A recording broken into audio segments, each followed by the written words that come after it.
Hello, welcome back to the Phantom Diary channel. I'm sure there are many of you listening to my stories to fall asleep. Before we start, write in the comments what country you're listening from. So, let's go. It was supposed to be a simple day trip. A group of us decided to explore the old, overgrown garden at the edge of town, a place none of us had visited since we were kids. The garden had once been a lush, vibrant place, but now it was a tangled mess of weeds, broken pathways, and twisted trees. We thought it would be a fun adventure, a walk down memory lane, but it ended up being something far more unsettling. The entrance was narrow and hidden by thick undergrowth. We pushed our way through the brambles, the crunch of dry leaves underfoot echoing in the silence. The garden seemed abandoned, almost forgotten. It wasn't large, just a few acres, but there was an eerie stillness to it that felt unnatural. We wandered further in, the air growing heavier as the afternoon wore on. The garden was overgrown, the trees towering above us like silent sentinels. The sunlight filtered through the branches, casting long shadows that stretched and twisted in ways that made it feel as though something was always watching us. But none of us said a word. We were too caught up in the nostalgia, the sense of exploration. As we continued walking, we stumbled across a strange sight, a large, old stone fountain at the center of the garden. The fountain had been drained long ago, cracked and moss-covered, but there was something off about it. The water had long since dried up, but beneath the surface, something glimmered, an unnatural glint of metal. One of my friends decided to investigate. He climbed over the broken edge of the fountain, peering down into the dark depths. We watched as he ran his flashlight over the cracked stone, his expression shifting from curiosity to confusion. "There's something down there," he said, his voice shaking. We all gathered closer, peering over the edge. The glint wasn't just metal, it was a narrow, distorted shape, like a long piece of twisted metal, sticking out from the bottom of the fountain. None of us could make sense of it. It was too unnatural, too strange. One of my friends cautiously lowered a stick down, trying to probe at whatever was below, but it didn't budge. No sound, no shift. It was like whatever was down there wasn't meant to be disturbed. The unease settled deeper into our bones. "Let's get out of here," someone said, their voice trembling. None of us argued. We started to back away, but as we turned to leave, the air grew colder. A sense of dread clung to us, as though the garden itself didn't want us to leave. That's when we heard the sound, soft, almost imperceptible, a whisper drifting through the trees. It wasn't the wind, it wasn't the rustling of leaves, it was a voice, so faint we could barely hear it, calling out from the shadows. "Stay, stay with us." I felt my skin crawl. We all stood frozen, the words echoing in our ears. The voice didn't come from any of us, and it didn't seem human. It was hollow, distorted, like it was coming from something far away, yet impossibly close. "Did you hear that?" someone whispered, their breath ragged. None of us dared to speak. The whisper came again, louder this time, and this time I could make out the words, "Stay with us." I didn't want to turn around. I didn't want to look, but we couldn't move, paralyzed by the sound. The garden had become something else entirely, a place that no longer belonged to us. "Run!" someone finally shouted, breaking the spell. We didn't need to be told twice. We bolted through the tangled underbrush, crashing through the trees, fear driving us faster with every step. Behind us, the whispers continued, growing louder. "Stay. Stay with us." We didn't stop until we burst out of the garden, back into the light, our hearts pounding. When we looked back, there was nothing there. No whispers, no figures, nothing. Just the silence of the trees. None of us dared to speak about it again. The garden was still there, but it had changed. Whatever had called to us, whatever had tried to pull us back, was still out there. We never went back. It was a late afternoon when I decided to take a walk through the old neighborhood. The sun was casting long shadows over the cracked sidewalks, and the air was thick with the smell of old wood and rust. This wasn't a place I usually visited. It had been abandoned years ago. Most of the houses were overgrown, their windows dark and the streets devoid of life. It was the kind of place where time had seemingly stopped. As I wandered further down the quiet, forgotten streets, I couldn't shake the feeling of being watched. The silence was oppressive, broken only by the distant creak of old fences swaying in the wind. I told myself I was imagining things, that it was just the stillness of the place playing tricks on me. But then I saw it. At first, only a shadow, but as I turned a corner, I froze.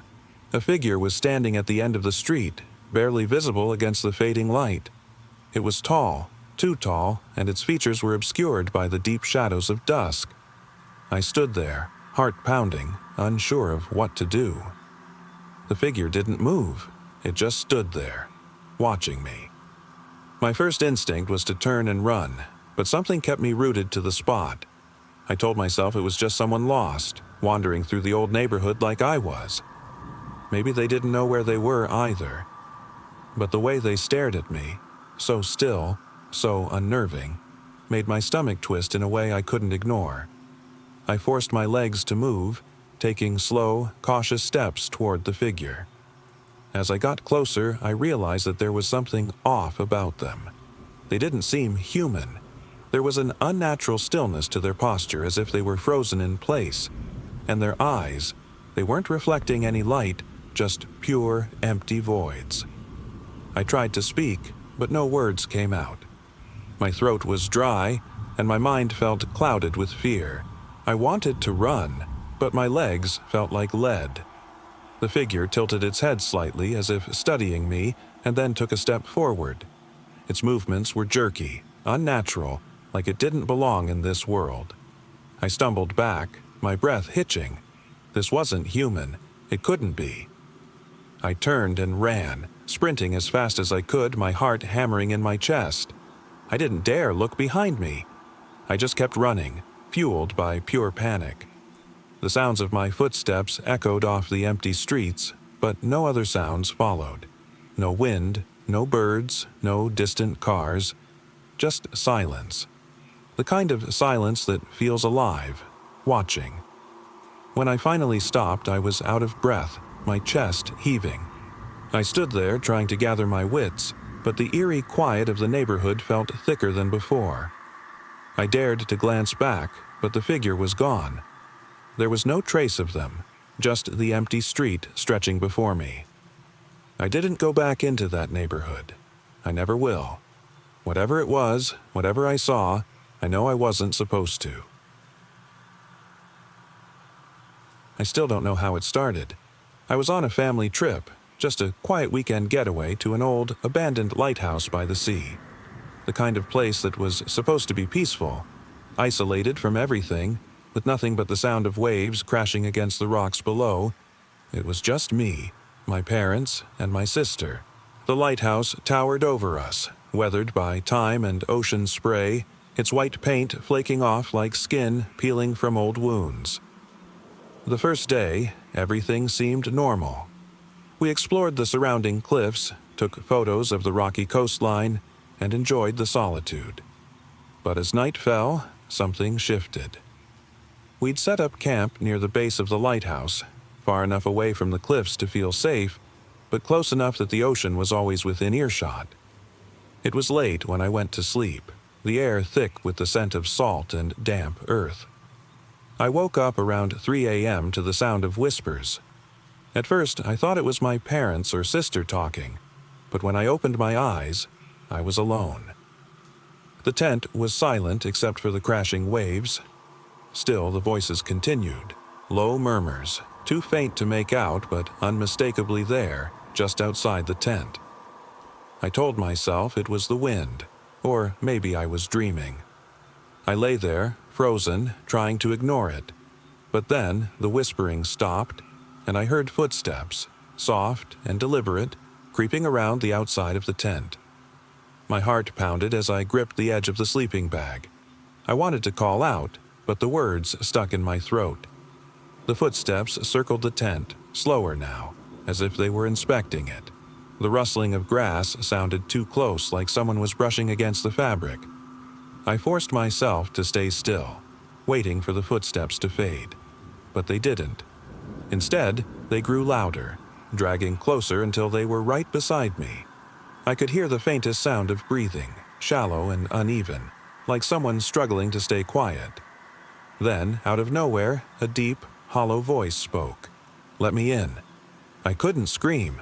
My breath hitched as I stared at the fabric of the tent, the sound of the voice lingering in my ears. It wasn't like anything I'd ever heard before. It wasn't human, at least not entirely. Terror gripped me, but I managed to unzip the tent a little, just enough to peek outside. The moonlight barely cut through the darkness, but I could make out a figure standing there. Its shape was distorted, almost unnatural. Too tall, too thin, with skin that shimmered under the moonlight like water. Its face was obscured, shrouded in shadow, but I could feel its eyes on me. I squeezed my eyes shut, hoping it would disappear if I couldn't see it. When I opened them again, the figure was gone. The footsteps had stopped, and the silence returned. I stayed awake the rest of the night, clutching my sister's hand when she woke up too. None of us spoke of what happened. We packed up quietly at dawn, trying to act like nothing was out of the ordinary. To this day, I can still hear those whispers. They haunt me every time I hear the ocean. Whatever was out there didn't follow us home, but I know it's still out there, waiting. It was late summer, and my friends and I decided to take a spontaneous trip to an old remote cabin in the woods. But this wasn't your typical cabin-in-the-woods getaway. No flickering lights, no whispers of ghosts. Instead, it was a well-maintained retreat, far from civilization, nestled at the edge of a serene, winding lake. The cabin was beautiful, its wooden exterior weathered but solid, surrounded by towering pines and the soft echo of crickets. We packed our gear, set up by the dock, and spent the day lounging by the water, soaking in the sun, and enjoying the peaceful isolation. The place had a strange charm, almost too perfect, like it had been untouched by time, but that sense of stillness unsettled me. I couldn't shake the feeling that something about this place wasn't right. That evening, as the sun dipped below the horizon and darkness stretched across the lake, we gathered around a bonfire, sharing stories and roasting marshmallows. The woods were quiet, the only sounds being the crackle of the fire and the occasional rustle of leaves in the breeze. But as the night wore on, I started to notice something. Something off, something watching. I didn't say anything at first.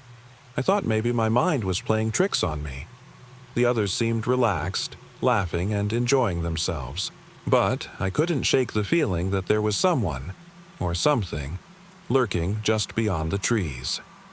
It started small, barely noticeable at first. Shadows flitting between the trees, just out of sight. The sound of footsteps crunching leaves, but no one else seemed to hear them. My pulse quickened and I kept turning, expecting to catch a glimpse of someone, but there was nothing. Or so I thought. As I watched the trees, I noticed the darkness seemed to deepen, more oppressive, as if the woods themselves were holding their breath. Then came the whispering. Soft at first, like the wind, but growing louder, more insistent. It wasn't human speech, but something deeper, more guttural. "Come closer." I froze. The voice wasn't coming from the woods. It was closer, much closer. I could feel it in my bones, vibrating through the air like it was right behind me. My stomach turned. I turned around slowly, and that's when I saw them. A figure stood at the edge of the firelight, barely visible. It wasn't human, not entirely. Its form was distorted, like it was bending in ways it shouldn't. Too tall, too thin. Its face was a hollow void. No features, no eyes, just darkness. The whispers came again, louder this time. "Come." I couldn't move. I was frozen in place, my mind racing, trying to comprehend what I was seeing. The others, still by the fire, didn't seem to notice. I wanted to scream, to call out, but no sound would come. Then, like a flicker of a dream, the figure disappeared, swallowed by the trees. The whispering faded, but the silence that followed was even more unnerving. When I finally found my voice, I managed to mumble to my friends, trying to act calm, though my hands shook uncontrollably. They brushed off my concerns, laughing and calling me paranoid. We stayed up a little longer, but I couldn't shake the feeling that something was watching us, something that had never truly left.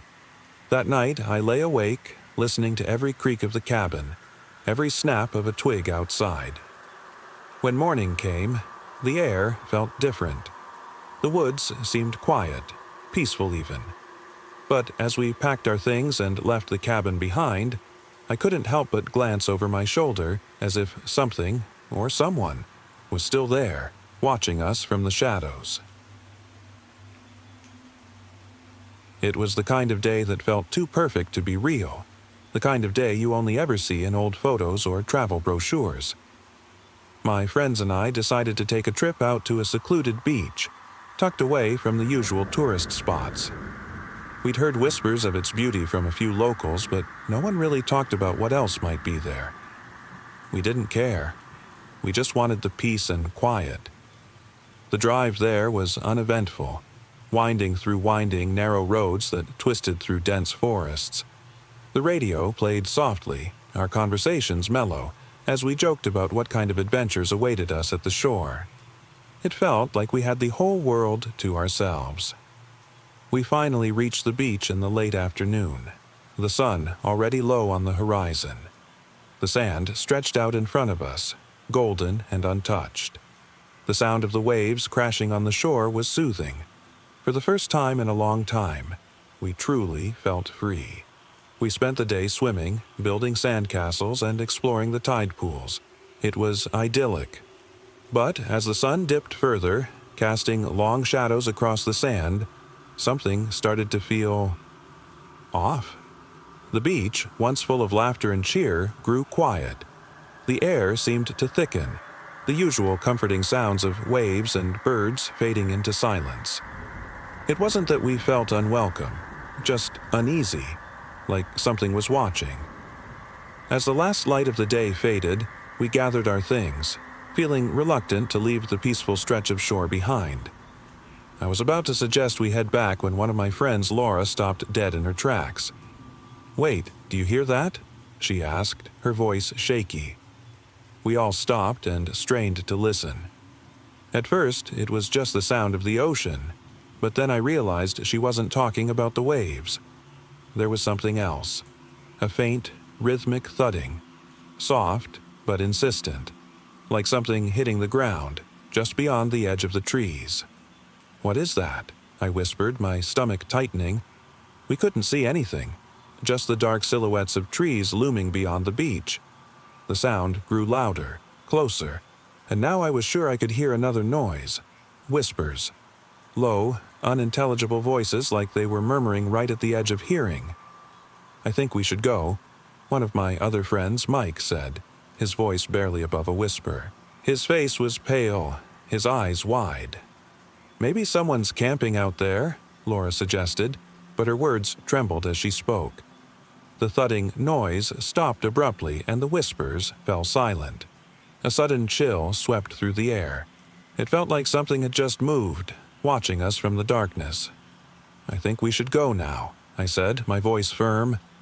The fear in the air was impossible to ignore. We started walking quickly toward the car parked at the edge of the forest. My mind was racing. What could have made that noise? What had those whispers been? As we neared the edge of the woods, something caught my eye. A figure just beyond the tree line. It wasn't moving, just standing there, watching us. It was dark, featureless, but I could feel its gaze boring into me. I stopped, unable to look away. "Come on," Mike yelled from a few steps ahead. I blinked, shaking my head. The figure was gone. We piled into the car, driving quickly away from the beach. The silence inside was deafening, the tension thick enough to cut with a knife. None of us spoke, each lost in our own thoughts. That feeling, the sensation of being watched, hadn't left any of us. It wasn't until we were back in town that Laura spoke up again, her voice breaking the silence. I've never told anyone this, but when I was walking down the beach earlier, I saw something in the water, she said quietly. A face, floating beneath the surface. It wasn't human. We all fell silent. None of us had seen the face she mentioned, but somehow I wasn't surprised. What we heard, what we saw, whatever it was still there, watching from the shadows of the trees. To this day, I haven't returned to that beach, and I never will. I've always hated museums.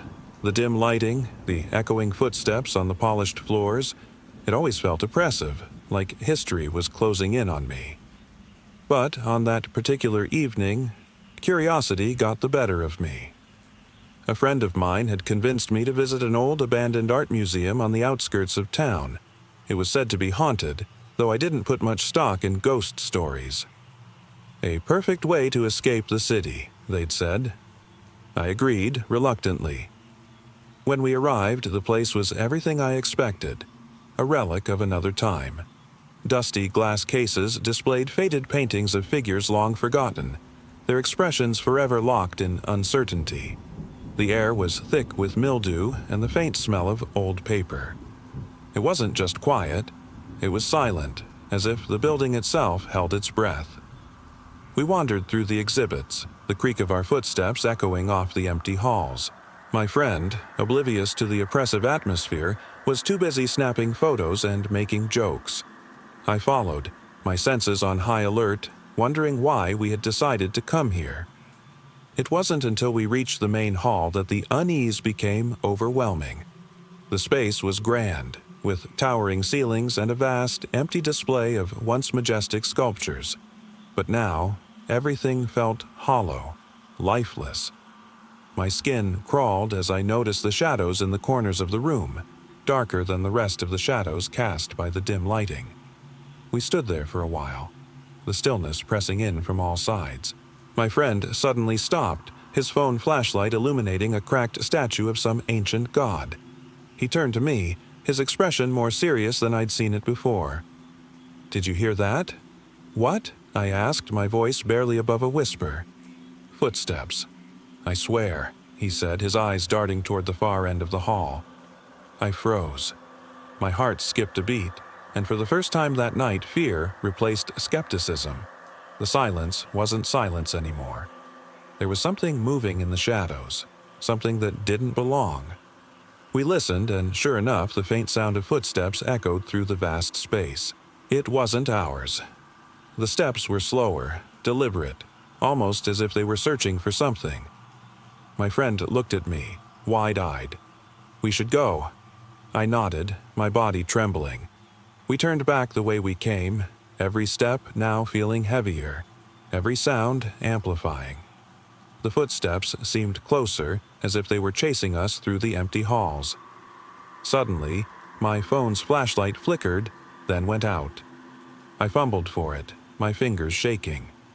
When it came back on, I saw something that made my stomach churn. There was a figure standing at the end of the hallway, tall, gaunt, its face hidden in shadow. It didn't move, just stood there, watching. "Run," I whispered, my voice barely audible. We sprinted, not looking back, but I could feel it following. The footsteps echoed behind us, closer, until we burst out into the cold night air, gasping for breath. We didn't stop until we were well away from the museum. We haven't been back since. I'm not sure what we saw that night, but I know one thing. It wasn't human. I'll never forget the night I went to the beach. It was late, around 11 p.m., and I was driving down the coast, chasing the sound of the waves. I needed space, some quiet. The world felt loud lately, too overwhelming, and something about the ocean always seemed to calm that restlessness inside me. I parked my car at a small, nearly deserted stretch of beach. The only light came from the moon reflecting off the water. There was no one around, just the crashing of the waves and the faint glow of distant streetlights far off the coast. I walked along the sand, letting my feet sink into the cool, damp grains. The air smelled of salt, and for a while, I felt like I was the only person left on earth. It was peaceful to peaceful. I stood by the edge of the water, staring out into the dark abyss of the sea. Something about it drew me closer, pulling me into a quiet trance. That's when I noticed a figure in the distance. At first, I thought it was just a shadow, something my mind was playing tricks on me. But as I squinted through the dim light, I realized it was a man. He wasn't walking like a normal person. His steps were slow, deliberate, like he was gliding across the sand rather than walking. His posture was stiff, unnatural. I could barely make out his face, but there was something about his gait so unnatural, so unsettling, that made my stomach twist. I turned away, telling myself it was probably someone drunk, lost, or just out for a late-night stroll. But I couldn't shake the feeling that he wasn't alone. I couldn't see anyone else, but I knew there was something else there, something waiting just behind him. I hurried back toward my car, glancing over my shoulder every few steps. The sound of the waves felt louder now, almost oppressive. My heart pounded harder with each step. The figure was still there, further down the beach, but now he had stopped, standing still, watching me. I could feel his gaze, even though I didn't look back. Just as I reached the car, I heard it faint, but unmistakable. A voice, not shouting or calling out, but whispering, barely audible over the crash of the waves. It was as though it came from inside my head, a hollow, cold echo. "Stay." I froze, my hand on the car door, breath caught in my throat. The voice wasn't just in my head, it was coming from behind me, closer now. I could feel its presence, darker and heavier than the night. I glanced over my shoulder, and that's when I saw him. The figure wasn't walking anymore. He was standing there, mere feet away, and his eyes, if they could be called that, were locked on mine. They were hollow, dark, like they didn't belong to anything human. "Don't leave," the voice whispered again, and I felt something brush against my skin, cold and clammy. I slammed the car door shut, my hands trembling as I started the engine. The figure didn't move. He just stood there, watching, unmoving, as I sped off into the night. I still don't know what it was I saw. All I know is that, whatever it was, it didn't want me to leave. And to this day, I sometimes wonder if it's still waiting for me out there, under the moonlight, hidden in the waves. It was a quiet Sunday afternoon, and I decided to take a walk through the old neighborhood. The streets were empty, the sun low on the horizon, casting long shadows across the cracked pavement. The air felt still, like the town had been abandoned for years. I didn't have anywhere specific to go, just walking to clear my head. I passed by houses that had long since been abandoned, windows shattered, paint peeling from the siding, grass overgrown and unruly. It was eerie, but I wasn't overly concerned. It was a quiet day, and the stillness seemed to fit the mood. About halfway down the block, I noticed a small grocery store, tucked away in a corner of the neighborhood that had always felt forgotten. The sign above the door flickered faintly, casting an ominous glow. The door was unlocked, and curiosity got the better of me. I stepped inside. The store was dark, the shelves lined with dust-covered goods. The faint smell of decay lingered in the air. I walked down the aisles, taking in the strange silence. The only sound was the soft creak of my shoes against the old, wooden floor. As I wandered deeper into the store, something caught my attention. A faint, flickering light from the back of the store, near the freezer section. It was strange, almost as though someone had left a flashlight on. I cautiously approached, my breath catching in my throat. When I turned the corner, I froze. At first, I thought my eyes were playing tricks on me. There, standing in front of the freezer, was a figure, tall and thin, with its back to me. It wasn't moving, just standing there, as if waiting. The fluorescent light above reflected off the pale skin, making it almost glow in the dimness. "Hello," I whispered, my voice barely audible. No response. The figure didn't turn around, didn't move. I took a step closer, my heart racing. I cautiously approached, my breath catching in my throat. When I turned the corner, I froze. At first, I thought my eyes were playing tricks on me. There, standing in front of the freezer, was a figure, tall and thin, with its back to me. It wasn't moving, just standing there, as if waiting. The fluorescent light above reflected off the pale skin, making it almost glow in the dimness.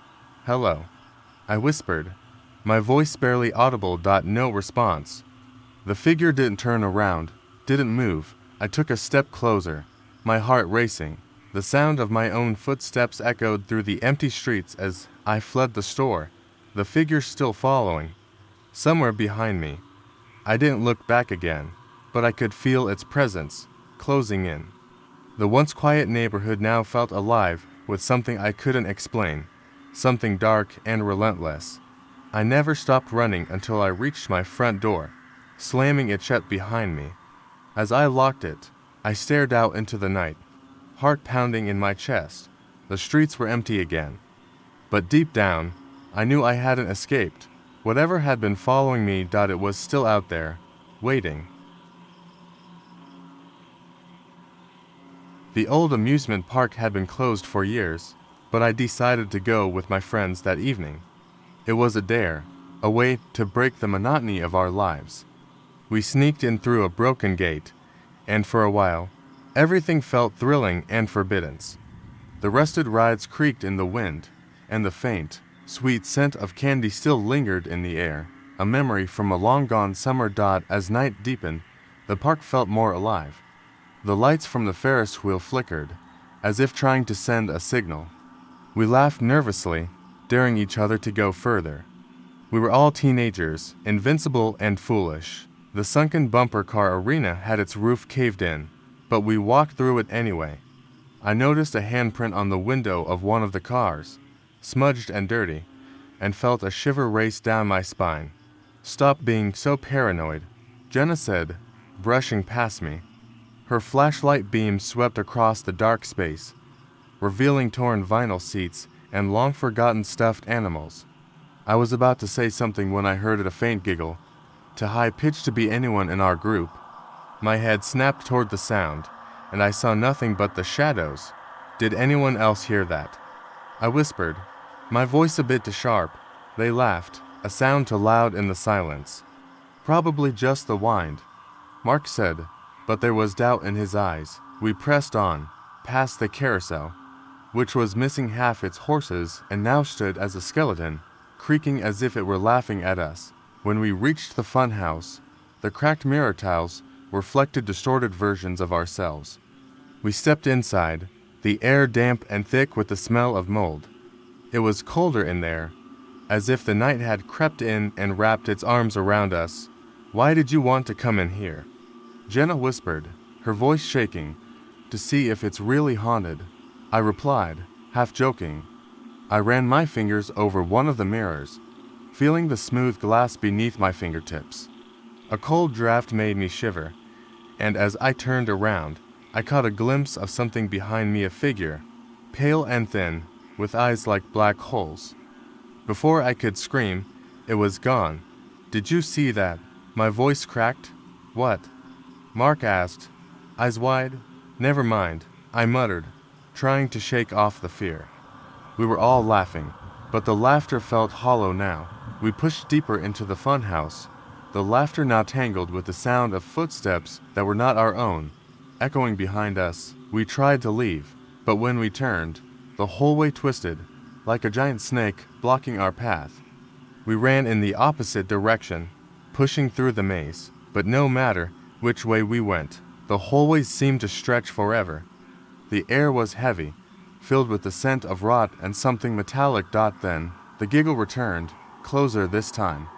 It wasn't one voice, it was many, overlapping and deep, as if the shadows were laughing at us. The sunken bumper car arena had its roof caved in, but we walked through it anyway.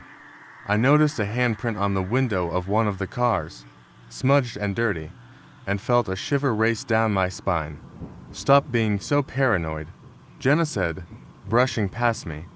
Her flashlight beam swept across the dark space, revealing torn vinyl seats and long-forgotten stuffed animals.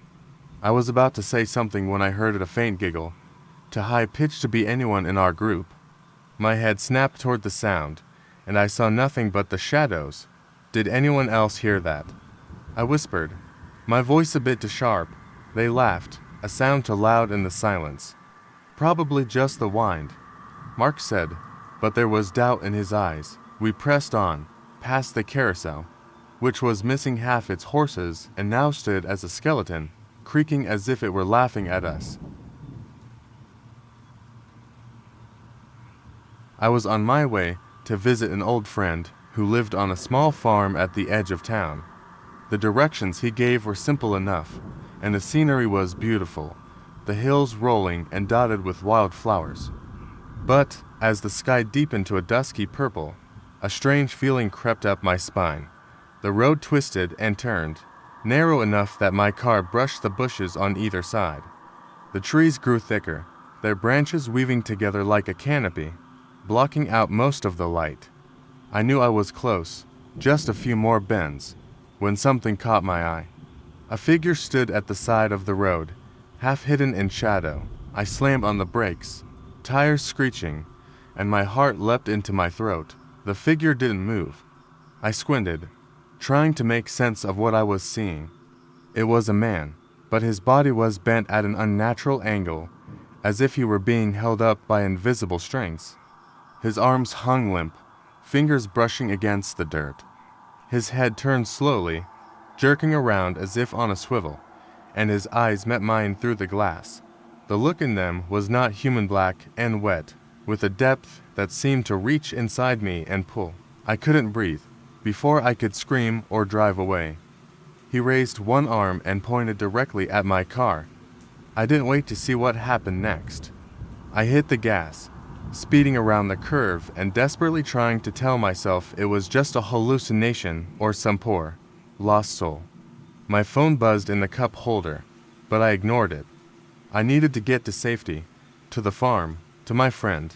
I glanced at the rearview mirror, and for a split second, I thought I saw him there, just behind the car, staring with those black, soulless eyes.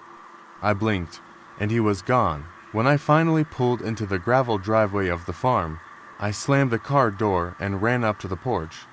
The house was quiet, dark with no light spilling through the windows. I knocked, my knuckles hitting the wood like a drumbeat. No answer. Panic clawed at my chest, and I knocked harder, shouting his name. The silence was broken by the sound of footsteps behind me. I spun around, eyes wide, searching the dark yard. The air was damp and cold, and I could see my breath curling in the faint moonlight. Out of the corner of my eye, I caught a movement of figure stepping out from behind the barn. It wasn't my friend. It was him, the man from the road, his body still bent at that unnatural angle. He stepped forward, and as he moved, his limbs made wet, snapping sounds. The same dark, black eyes stared at me. Before I could run, he raised his arm again and pointed a gnarled finger toward the house. The light in the window flickered and blinked out, leaving only darkness. The air seemed to shift, heavy and suffocating, and the yard was filled with a sound I can only describe as whispering hundreds of voices, too quiet to make sense of, but the tone was unmistakable. I turned and bolted for the door, twisting the handle until it nearly broke. Inside, the house was still dark, cold, as if no one had lived there for years. I swept my phone across the room, and its light illuminated something that made my blood freeze. On the wall, written in what looked like smeared ash, were the words, "He's waiting for you." And yet, I felt drawn to them, as though they were speaking directly to me. The whispers were no longer whispers. They had become a chorus of voices, chanting and echoing through the room. I could hear them clearly now, clear as if they were standing beside me. In that moment, I knew I wasn't alone. I slammed the book shut, my mind racing. The whispers faded, but the feeling of being watched didn't. I grabbed the nearest light and ran. Back to the store. Back to the exit, not daring to look behind me. As I reached the front door, I heard it the same tapping sound, closer than before. I didn't stop to turn around. I just ran.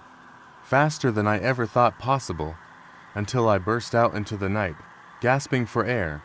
The bookstore was still behind me, standing in the silence of the empty street. And though I couldn't hear the whispers anymore, I knew they were there waiting, lurking in the shadows, always watching. I never went back, and I hope I never will. The windows were dust-coated, and the only sound was the occasional tick of the clock. That night, I arrived, greeted by the dull hum of the ceiling fan. The store was more of a maze than anything else, filled with narrow aisles and towering stacks of books. It was strangely peaceful, and for the first couple of hours, I enjoyed the quiet, keeping myself busy restocking shelves, straightening books, and tidying up. But as the hours passed, the atmosphere began to shift. It started with a faint whisper, just at the edge of my hearing. I froze, listening intently, but there was nothing there. I dismissed it as the creaking of the old building. My pulse quickened, and I gripped the counter, trying to calm myself. It's nothing, I told myself, but the whispers didn't stop. They weren't just echoes, they were something else, something wrong. They weren't meant to be there. I checked my phone, trying to call for help, but there was no signal. Of course, there wouldn't be. I was miles away from civilization, with only the dark streets outside and the abandoned bookstore around me. Then, I heard a soft tapping, coming from deep within the store. It wasn't random, it was deliberate. I followed the sound, my footsteps echoing louder with each step. The whispers seemed to grow louder, circling me, as though they were drawing me in. At the end of a dimly lit aisle, I found a small door tucked behind a shelf of old, dusty novels. My pulse quickened, and I gripped the counter, trying to calm myself. It's nothing, I told myself, but the whispers didn't stop. They weren't just echoes, they were something else, something wrong. They weren't meant to be there. I checked my phone, trying to call for help, but there was no signal. Of course, there wouldn't be. I was miles away from civilization, with only the dark streets outside and the abandoned bookstore around me. Then, I heard a soft tapping, coming from deep within the store. It wasn't random, it was deliberate. I followed the sound, my footsteps echoing louder with each step. The whispers seemed to grow louder, circling me, as though they were drawing me in. At the end of a dimly lit aisle, I found a small door tucked behind a shelf of old, dusty novels. I hesitated, heart thudding in my chest. My breath came quicker as I pushed the door open slowly. Inside, it was cold or freezing. In fact, the whispers filled the air, louder and clearer now. They weren't just whispers anymore. They were words. Words I couldn't make out, but they sounded like they were murmuring to me, calling me. I stepped further inside. The room was filled with books, hundreds, thousands of them, but they were unlike any I'd seen before. The spines were cracked, the pages yellowed with age, covered in symbols and strange, unreadable scripts. Some seemed to shimmer faintly in the dim light, as if they had their own pulse, their own life. One book caught my eye larger than the rest, almost glowing with an eerie, unnatural light. I reached for it, my fingers trembling, and opened it. The words inside weren't just text. They weren't words at all. They were something else, symbols, patterns, things I couldn't comprehend, and yet I felt drawn to them as though they were speaking directly to me. The whispers were no longer whispers. They had become a chorus of voices, chanting and echoing through the room. I could hear them clearly now, clear as if they were standing beside me. In that moment, I knew I wasn't alone. I slammed the book shut, my mind racing. The whispers faded, but the feeling of being watched didn't. I grabbed the nearest light and ran. Back to the store, back to the exit, not daring to look behind me. As I reached the front door, I heard it the same tapping sound, closer than before. I didn't stop to turn around. I just ran, faster than I ever thought possible, until I burst out into the night, gasping for air. The bookstore was still behind me, standing in the silence of the empty street. And though I couldn't hear the whispers anymore, I knew they were there waiting, lurking in the shadows, always watching. I never went back, and I hope I never will. I had been driving for hours, taking the long way home from a visit to my grandparents. The farmland stretched out on either side of the road, a patchwork of fields that seemed to go on forever. With every turn, the sun dipped lower, casting long shadows that twisted like fingers reaching out to catch me. I was almost home when I noticed the old, rusted tractor sitting off to the side of the road. It hadn't been there before, and I found myself slowing down to take a closer look. The engine was covered in dirt, and weeds had grown up around its tires, like it had been abandoned years ago. I couldn't remember ever seeing it there, and I would have remembered, because I had driven down that road countless times. Suddenly, I felt a chill run down my spine, as if someone were watching me. I glanced into the rearview mirror, half expecting to see a dark figure standing behind my car. The road was empty, and the fields were quiet except for the rustle of dry corn stalks in the wind. I scoffed at myself, muttering that I was being paranoid, and drove on. Just as I was about to turn onto my street, a strange noise caught my attention. It was a rhythmic thumping, like someone pounding on a hollow drum. I pulled to a stop, trying to pinpoint where it was coming from. The noise seemed to be coming from the field to my left, where the corn had grown tall and thick, forming an almost impenetrable wall. I stared into the dark expanse, my pulse quickening. The thumping was joined by an odd, gurgling sound, like water bubbling up through mud. A shiver raced down my spine as I realized the noise was moving, shifting closer to the road. I backed up a few feet, my eyes wide as I watched the edge of the field ripple like the surface of a pond. Then I saw it, a figure, distorted and half hidden by the corn stalks. It was tall, hunched, with limbs that bent in unnatural ways. Its head was tilted at an angle that made my stomach twist. I slammed the car into reverse and peeled away from the field, the thumping and gurgling growing louder behind me. My tires skidded as I spun around the corner and raced down my street. I didn't dare look back, but my rearview mirror showed the edge of the field, swaying as if something large had stepped into the road. My hands were shaking as I pulled into my driveway and jumped out, not waiting for the car to come to a complete stop. The front door creaked as I fumbled with my keys, barely managing to unlock it. I slammed the door shut behind me, pressing my back against it as my breath came in short, ragged gasps. The thumping had stopped, but now there was a new sound of scraping, as if something with long, sharp claws was dragging itself along the edge of the field. I peeked through the window, my heart leaping into my throat when I saw a shadow move past the porch light. It was tall, with limbs that stretched too far, its face obscured by the hood of a tattered coat. I could only see the edge of it, but I didn't need to see more to know that whatever was out there was not human. I reached for my phone, fingers trembling as I dialed the number for the police. The call didn't go through. I tried again, the screen showing a no-service message. The scraping grew louder, closer. It was coming up the steps, slow and deliberate. My mind raced, trying to think of what I should do. I had no weapon, no way of defending myself. The sound stopped just outside the door, and then a soft, wet thud followed by a dragging sound. I backed away, holding my breath as I watched the doorknob twist and shift, as if something was trying to turn it from the outside. The wood groaned as pressure was applied, and I feared it wouldn't hold. Suddenly, the pressure eased, and the sound of footsteps receded, fading back into the night. My heart pounded, but the silence was deafening.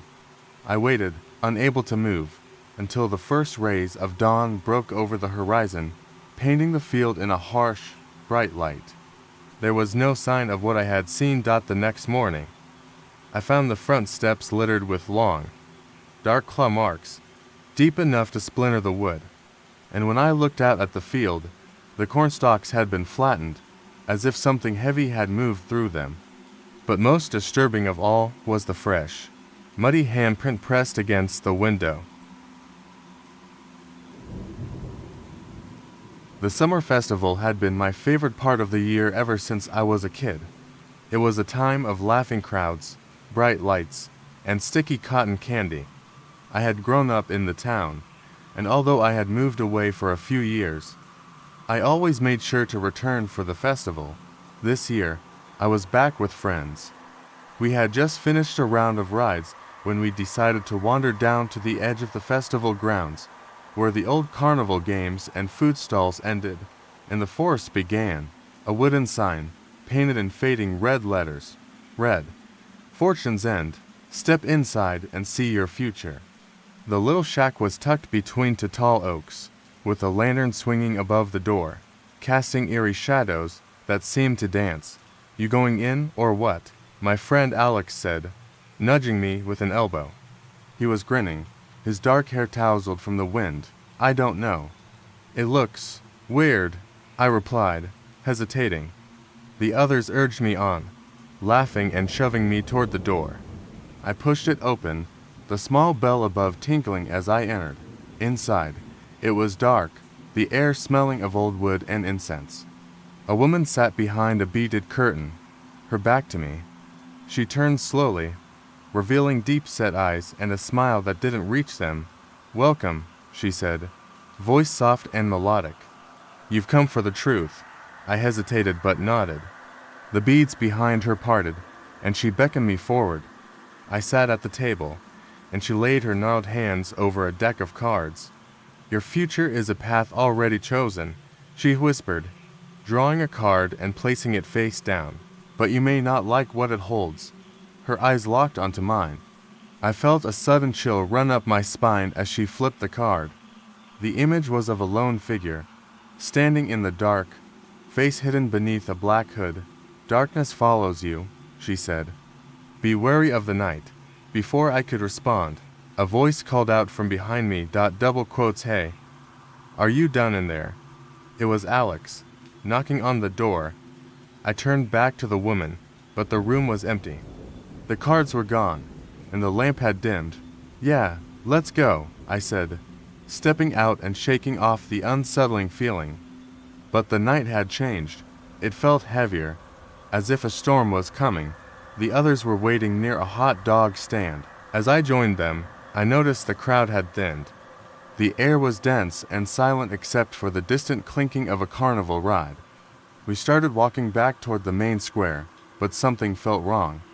A figure caught my eye, a man in a long coat, standing at the edge of the woods. I froze, but he disappeared into the darkness before I could get a good look. "Did you see that?" I whispered. Alex turned, his smile fading. "See what?" "Never mind," I muttered, trying to shake it off.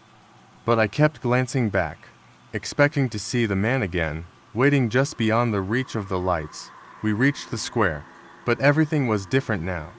The laughter was muffled, the lights flickered as if struggling to stay on. The festival felt like a set from a play, a hollow imitation of its former self.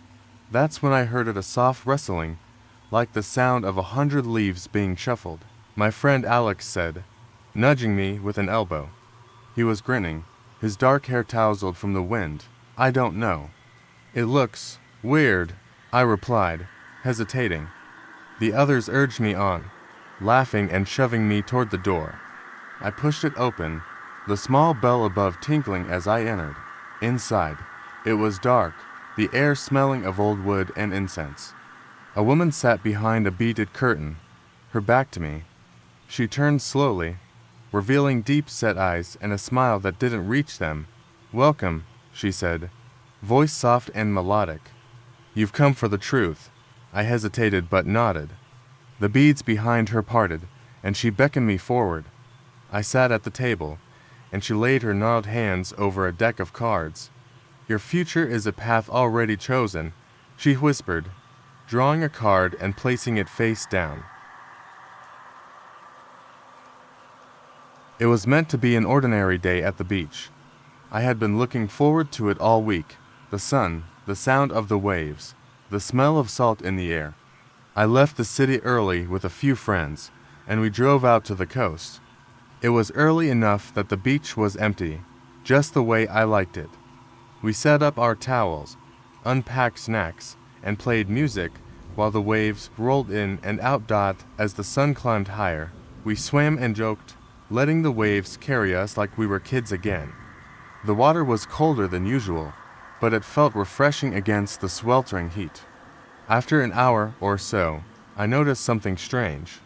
Just past the line where the water met the sand, there was an area where the waves seemed to break differently. It looked as if the water was churning, moving in slow, jerky circles. I squinted at it, trying to make sense of what I was seeing. It was a man, probably in his early 30s. He was flailing, waves crashing over him, pulling him deeper. I pushed forward, the water tugging at my legs, and reached out. I grabbed his arm, but when I tried to pull him closer, he went rigid, staring past me, eyes filled with pure, unbridled terror. "Don't turn around," he screamed, voice choked and panicked. I froze, but I couldn't stop myself from turning my head. What I saw made my blood run cold. A dark shape had emerged from beneath the water.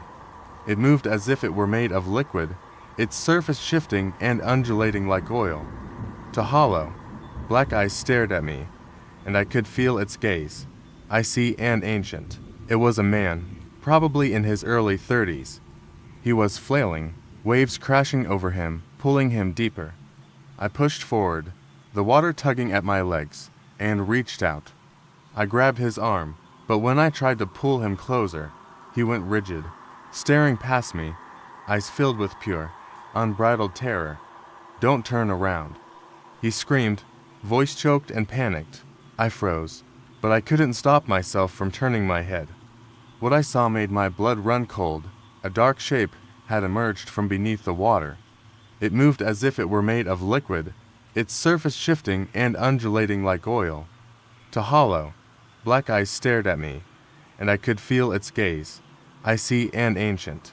A gaping mouth split its face, filled with rows of jagged teeth. My breath caught, and the man screamed again. He pulled away from me, but it was too late. The water shifted, and he was gone, dragged under in an instant. The surface of the water settled as if nothing had happened, leaving only ripples behind. I stumbled backward, nearly falling into the water, and scrambled to get out. I didn't even look at my friends, who were now staring at me, eyes wide with confusion and fear. I ran up the sand, heart pounding, the air around me thick with salt and panic. I didn't stop until I was safe in my car, locked inside, staring back at the beach. The ocean was calm again, nothing out of the ordinary, as if the man and the thing in the water had never been there.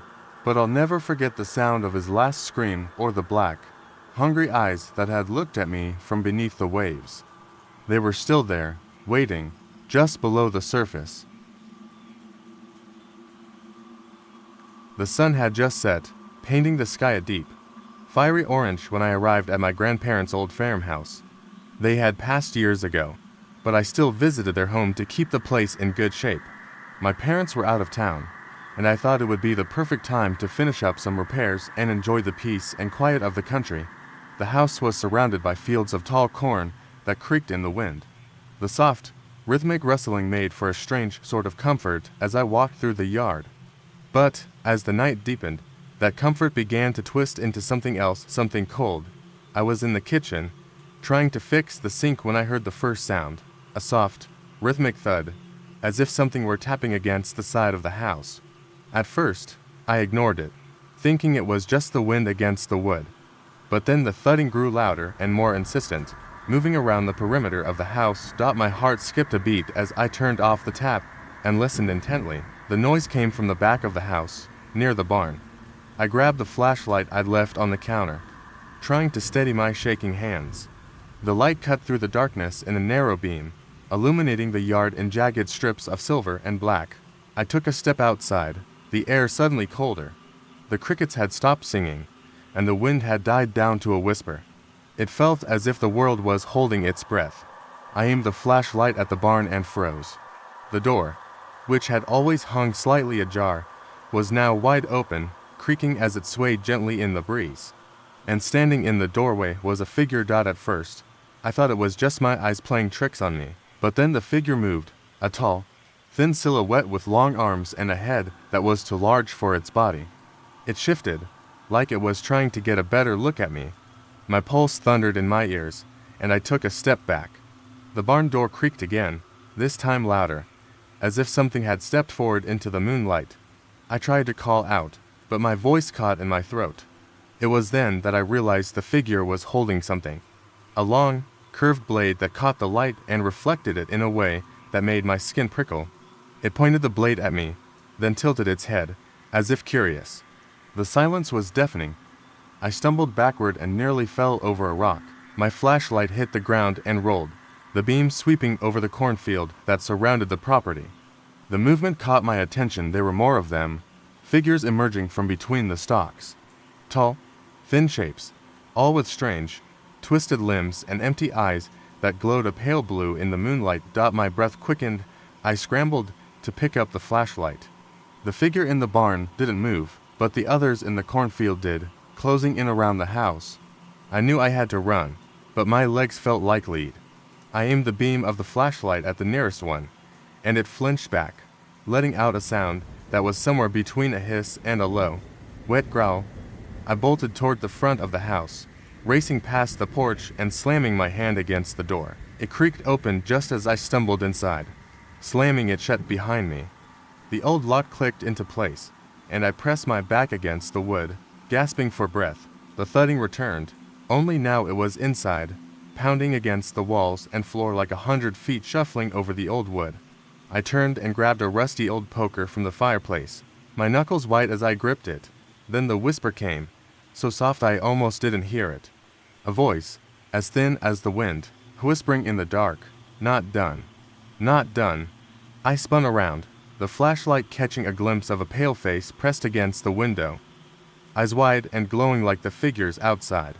It mouthed the same words, over and over, and that's when I realized, whatever these things were, they were waiting for me to step outside.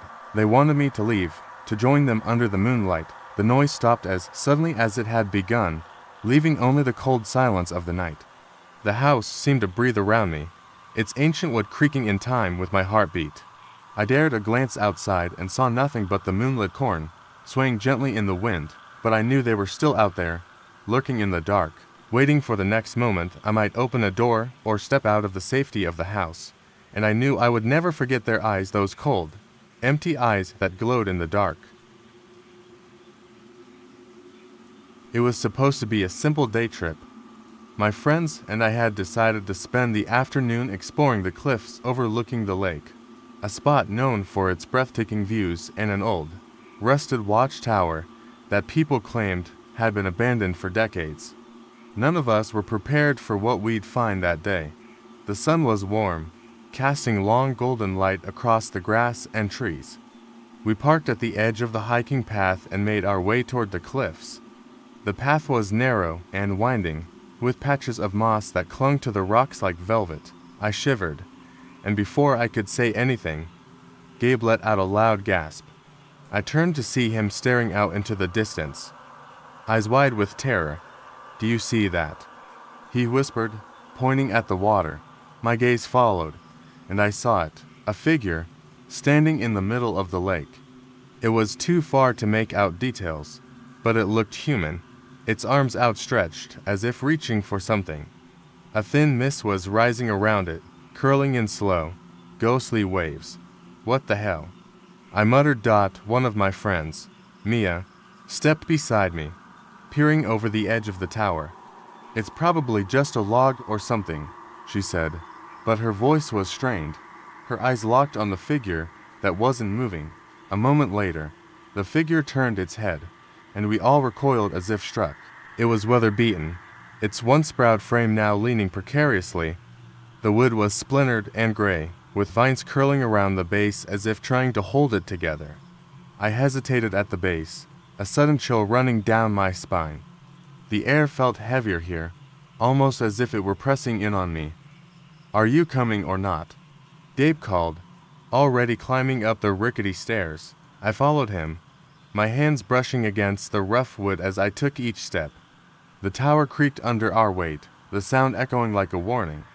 When we reached the top, I took a deep breath and looked out over the cliff again, but this time, the beauty of the view was overshadowed by a strange feeling. The lake seemed darker, the surface like black glass now, mirroring the sky. Suddenly, the wind picked up, whistling through the cracks of the tower. I shivered, and before I could say anything, Gabe let out a loud gasp. I turned to see him staring out into the distance, eyes wide with terror. "Do you see that?" he whispered, pointing at the water. My gaze followed, and I saw it, a figure, standing in the middle of the lake. It was too far to make out details, but it looked human, its arms outstretched, as if reaching for something. A thin mist was rising around it, curling in slow, ghostly waves. "What the hell?" I muttered. One of my friends, Mia, stepped beside me, peering over the edge of the tower. "It's probably just a log or something," she said, but her voice was strained. Her eyes locked on the figure that wasn't moving. A moment later, the figure turned its head, and we all recoiled as if struck. Its face was blank, pale as marble, with eyes that seemed to glow faintly in the dim light.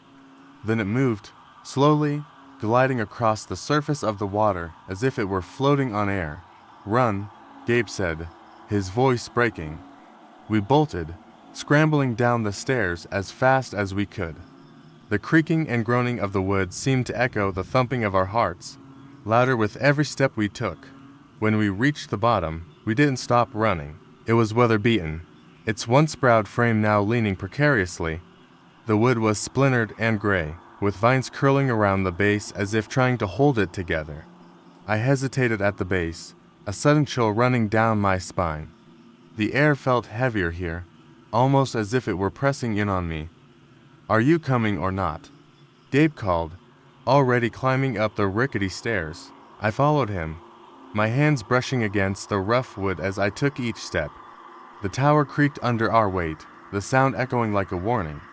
When we reached the top, I took a deep breath and looked out over the cliff again, but this time, the beauty of the view was overshadowed by a strange feeling.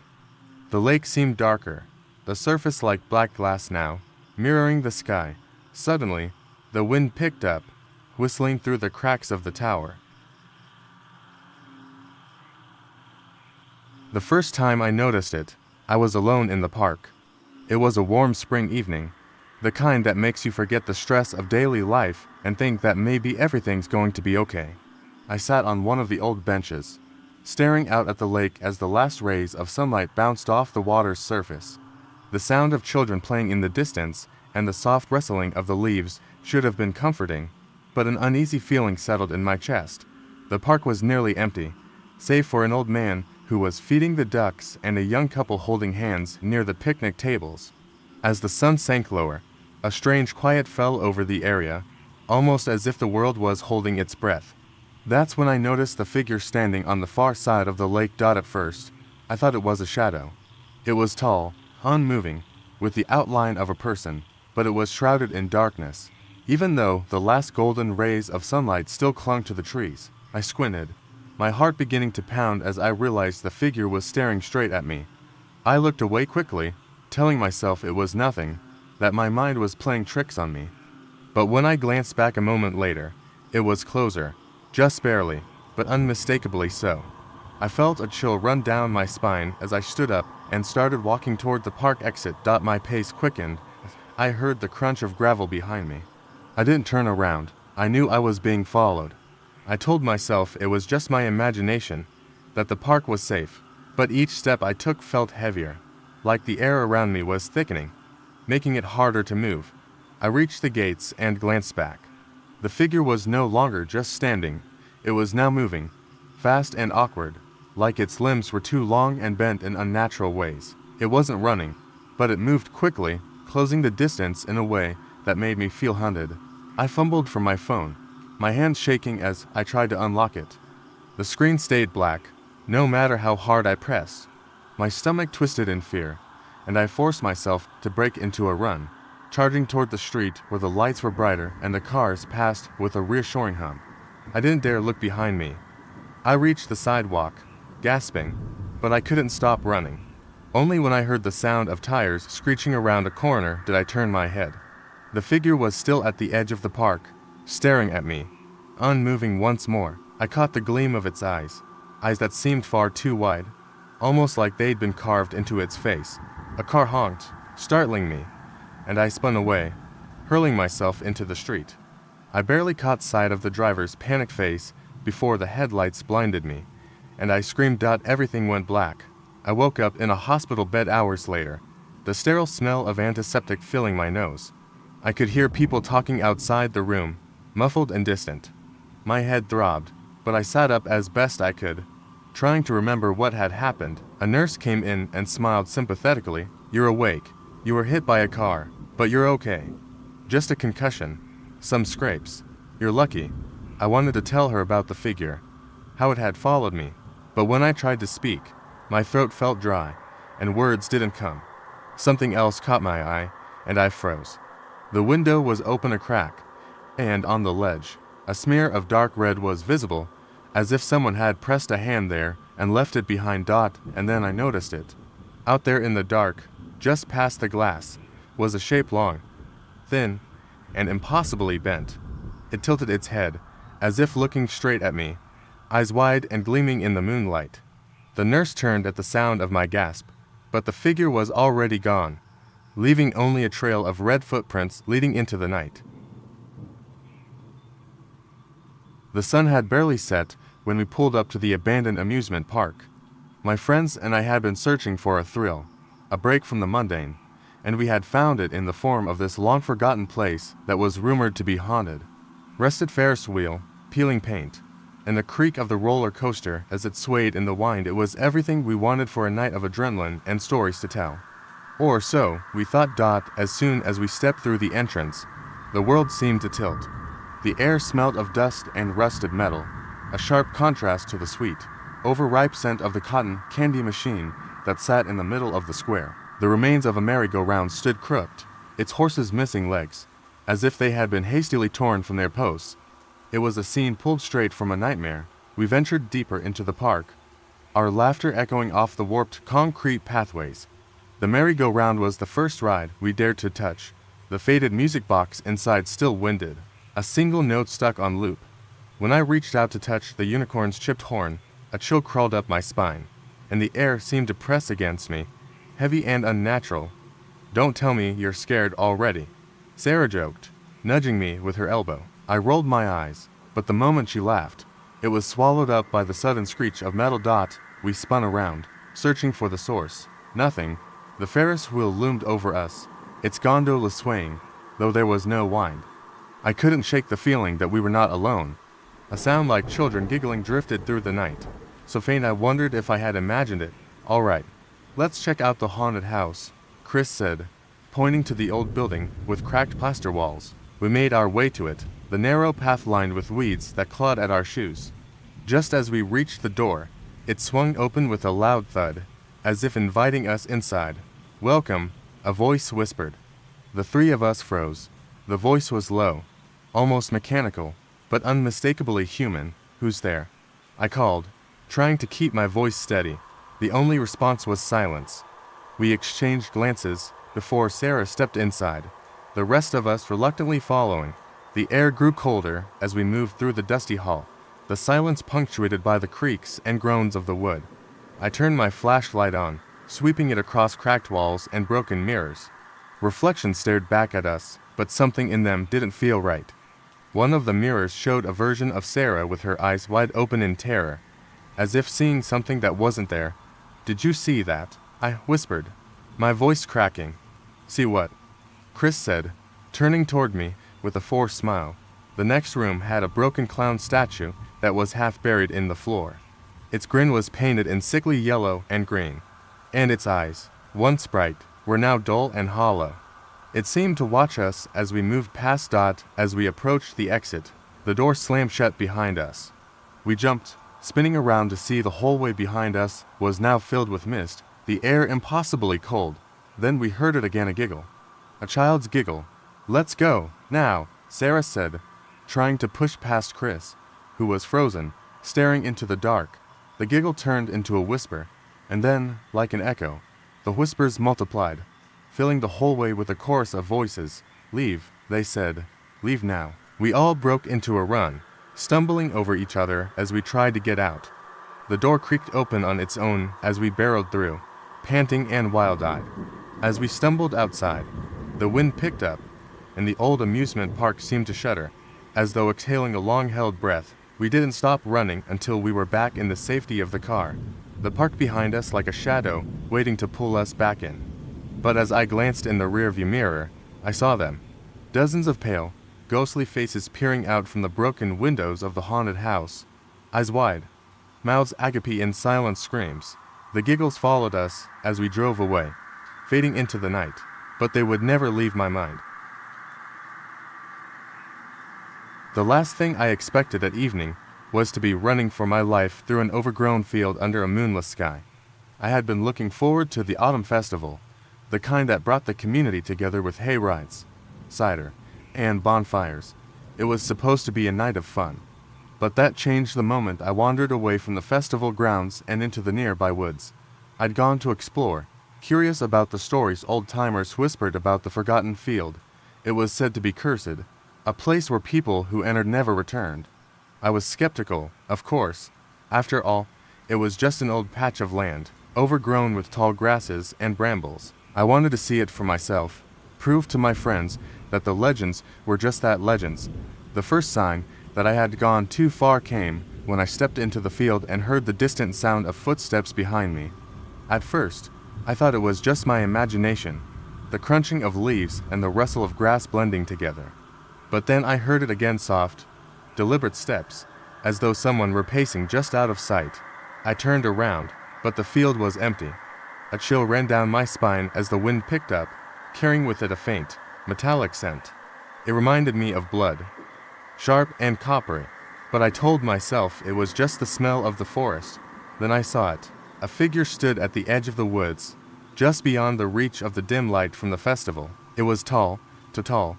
Its limbs were elongated, thin, and its head was tilted at an unnatural angle, as if it were studying me. The face was obscured, hidden under a tangle of shadow. I froze, my breath caught in my throat. Before I could run, it moved. The figure glided across the field with a speed that was impossible for a human. I turned and bolted, my feet pounding against the uneven ground as I made my way back to the festival. My heart hammered so hard I thought it would burst. A sound, like something wet being dragged, followed close behind me. I dared not look back, but I could hear it, feel it gaining on me. I leapt over a fallen branch and stumbled, my hands scraping against the rough earth. When I scrambled to my feet, I was closer to the woods than the festival, but the figure had stopped. It was standing there, watching. UNMOVING. The wind blew again, and with it came a whisper that sent a jolt of terror down my spine. It was low, raspy, and spoke a single word: run. I didn't think twice. My legs carried me forward, back toward the lights and laughter of the festival. I didn't look behind me until I reached the safety of the crowd, gasping and panting. I spun around and saw nothing but the night, the field, and the edge of the woods. But the whispers didn't stop. They continued, coming from the shadows at the edge of the field, repeating that same terrible word: run. I grabbed my friends and tried to tell them what happened. They laughed it off, thinking I was drunk or imagining things. But when they saw the scratches on my arms and the terrified look in my eyes, their laughter faded. The festival ended soon after, with people leaving the area in droves. As we walked back to the car, I glanced over my shoulder one last time. The field was empty, but something in the darkness shifted. I could see the silhouette of a figure, staring, unmoving, as if waiting for me to leave. I haven't been back to the festival since, and I never will. They say that if you see the forgotten field and hear the whispers, you're never truly safe. It's still out there, lurking, waiting to call you back. The summer evenings were always warm, but there was a strange bite in the air that night. I had been out for a late walk in the fields behind the old farmhouse. The path was familiar. I had grown up here, the creaking fence and the wildflowers like old friends. But tonight felt different. The crickets were silent, and the usual hum of nature seemed to be holding its breath. I reached the old well at the edge of the field, a spot I hadn't visited in years. The well was covered with a rusty grate, the metal bent and weathered. I paused, staring down into its dark mouth, half expecting to hear the splash of water or the distant drip of something unseen. Instead, I heard a low, rhythmic thumping. I stepped back, my heart pounding. It came from behind me, a sound like someone walking on dry leaves. I spun around, breath caught in my throat, but there was no one. Just the wind pushing the tall grass in ripples. I told myself I was being paranoid. But then I heard it again, soft steps, coming from the direction of the farmhouse. I took off running, faster than I had in years, past the fields and through the orchard. The branches of the apple trees clawed at my arms, and the air grew colder, the shadows deeper. I glanced back and saw nothing, but that thumping sound had followed me, close enough to make my pulse race. I reached the house, slamming the door behind me and bolting it shut. The old wood shuddered under the weight of my panic. My grandmother's clock ticked on the wall, its second hand moving with a deliberate slowness, mocking me. I forced myself to catch my breath, trying to convince myself it had just been an animal, maybe a raccoon or a stray dog. I was just about to turn on the radio to break the silence when I heard it. The thumping had stopped. Now there was a slow, dragging noise, as if something heavy was being pulled across the porch outside. I froze, listening. The sound came closer, pausing right at the front door. I glanced around the room, searching for something to defend myself with. My fingers found the edge of a heavy iron candlestick, and I gripped it tightly as the sound moved from the porch to the side of the house. I could hear breathing now, shallow and ragged, like something was trying to catch its breath. The silence returned, broken only by the beat of my heart and the ticking of the clock. I dared to look out the side window, the one that faced the barn, and I saw a shadow moving in the moonlight. It was too big to be a person. It was too unnatural. Suddenly, the barn door creaked open, and for a split second, I could see a dark figure standing there, its limbs too long and its head tilted at an impossible angle. The shape tilted its head up to look at me through the window, and even from a distance, I could see the smile stretched wide across its face, revealing teeth that were too sharp, too numerous. I stumbled back, the candlestick clattering to the floor. My grandmother's voice echoed in my head, "Never turn your back on the dark," but that was impossible now. The creature moved forward, and the air grew cold as frost started to creep along the window pane. A sudden crash from the front of the house made me spin around. The door splintered as something slammed into it, but the lock held. I could see the creature at the window now, its eyes locked on mine, black and wet like oil. It reached out, fingers stretching in impossible ways, scraping against the glass with a sound like nails on a chalkboard. The clock stopped, mid-tick. The room went dark, the silence deep and suffocating. Then, I heard the voice, soft and hollow, like it was coming from under the floorboards. "Let me in." I took a deep breath and bolted for the back door, grabbing my coat and running out into the night. The wind picked up, and the sound of the creature behind me was drowned out by a roar like 100 voices crying out at once. I didn't look back until I reached the road, my legs trembling and my chest burning. I glanced over my shoulder, but the house was empty, silent once more, and the field behind it was blanketed in shadows. I didn't stop running until I reached town, and even then, I never spoke of that night to anyone. I don't know what it was or where it came from, but I know one thing for sure. It was waiting for me, and it was only a matter of time before it came back.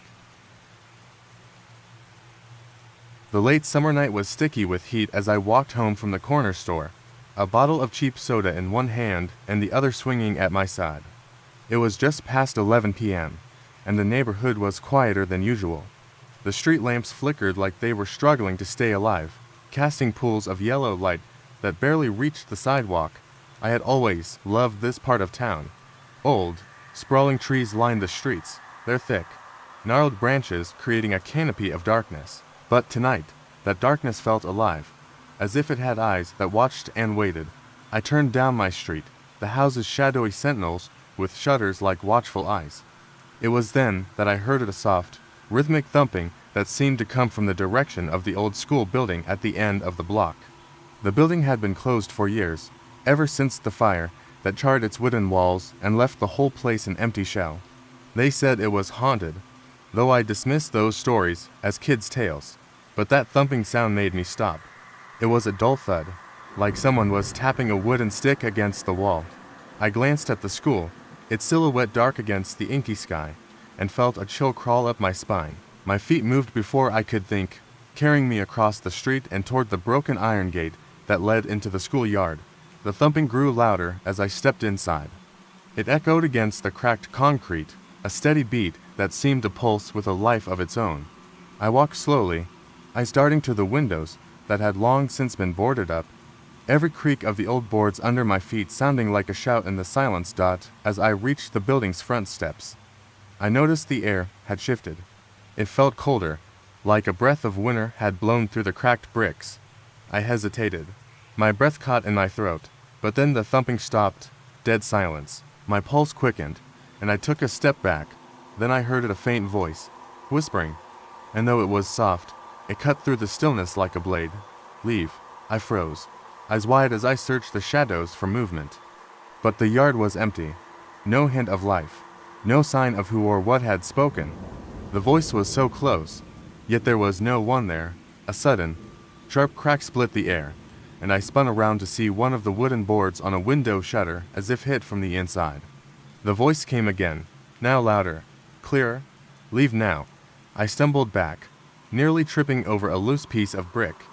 The whispering was joined by the sound of feet, dragging in the dirt behind me. They moved slow, heavy, and the scrape of fabric on concrete made my skin prickle. I glanced over my shoulder, but there was nothing, no figure, no silhouette. I needed to get out of there, but my legs felt like lead. I turned and ran, sprinting down the street as fast as I could. The thumping resumed, pounding behind me like a drumbeat, growing louder and closer with every step. I dared not look back. I didn't stop until I was safely back on my porch, slamming the door behind me and locking it with shaking hands. The street was empty, the houses dark, but I could still hear the faint thumping, now muffled, like it was coming from somewhere deep in the distance.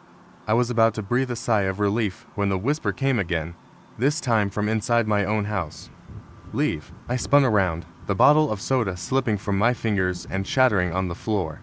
There, in the hallway, a shadow stood, taller than any man I'd ever seen, but with limbs that moved like they were made of thin, broken twigs.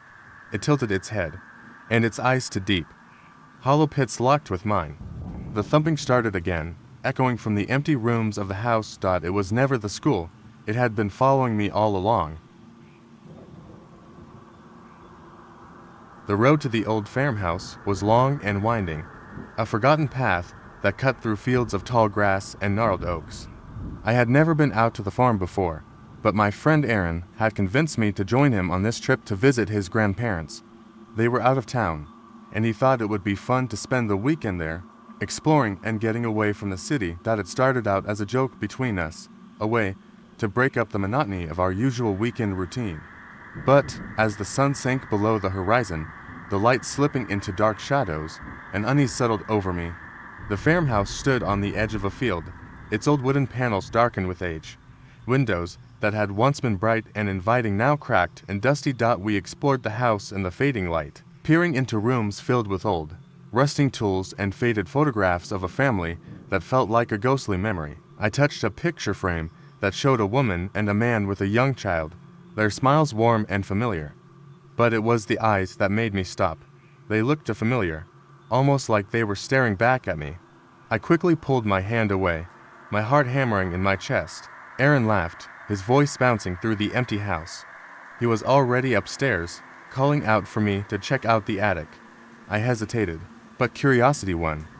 I climbed up, the wooden steps creaking under my weight. The attic was dark, suffocating with the scent of old wood and dust. The air felt heavy, almost electric, as if someone else was up there with us. Look at this, Aaron said, holding a dusty lantern aloft.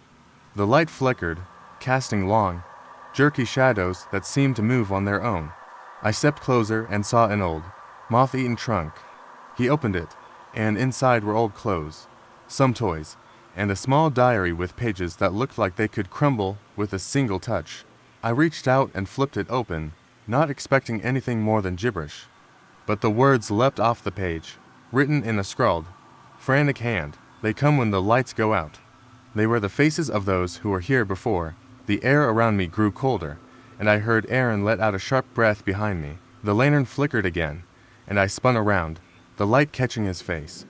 His eyes were wide, and his mouth hung open, but it wasn't just surprise that I saw. It was fear. The wind picked up outside, rattling the old house as if it were trying to break in. A low thud sounded below us, and then a muffled voice, soft but urgent. I couldn't make out the words, but it was close, too close.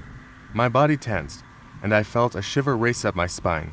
"Aaron, we need to go," I said, my voice barely above a whisper. But when I looked at him, he wasn't looking at me. His eyes were fixed on something behind me, something that moved in the darkened corner of the attic. I turned, heart leaping into my throat. The shadow moved, a shape that was impossible and familiar at once. A face. It had the same features as the one in the picture downstairs, but it wasn't a photograph anymore. It was real, staring at me with wide, unblinking eyes, lips twisting into a grin. I stumbled back, and the lantern fell from Aaron's hands, landing with a crash that shattered the glass and sent sparks skittering across the wooden floor. The room erupted into darkness, but I could still feel it moving closer, slow and deliberate. "Run!" Aaron shouted. We bolted down the stairs, tripping over each other in our panic. The voice below grew louder, now unmistakable a child's voice, singing a lullaby I had never heard before, followed by the soft sound of feet pattering on the floor above. We reached the front door, wrenching it open and stumbling out into the night. The moon was a pale slice in the sky, illuminating the fields that stretched out in front of us. We didn't stop to look back as we ran across the grass, the song still echoing behind us, chased by the sound of footsteps and a voice that whispered my name. When we reached the road, I dared a glance over my shoulder. The farmhouse loomed behind us, its windows dark and lifeless, but I saw something in the window on the second floor. A child's face, pressed against the glass, eyes wide and hollow, watching us as we ran away. We didn't stop until we reached the nearest town, hearts pounding and breathless. I never told anyone what happened that night, and Aaron never spoke of it again. But I know what I saw, and I know we weren't alone in that house, and I'm sure I'm not the only one who heard the voice. Even now, when I close my eyes at night, I can still hear it. They come when the lights go out. The village was nestled between rolling hills and surrounded by dense forests that seemed to stretch endlessly. It was the kind of place where everyone knew everyone, where stories traveled faster than the wind, and where no one questioned the traditions that kept the community safe. Or so they thought. I had just moved to the village with my husband, hoping for a peaceful life away from the noise of the city.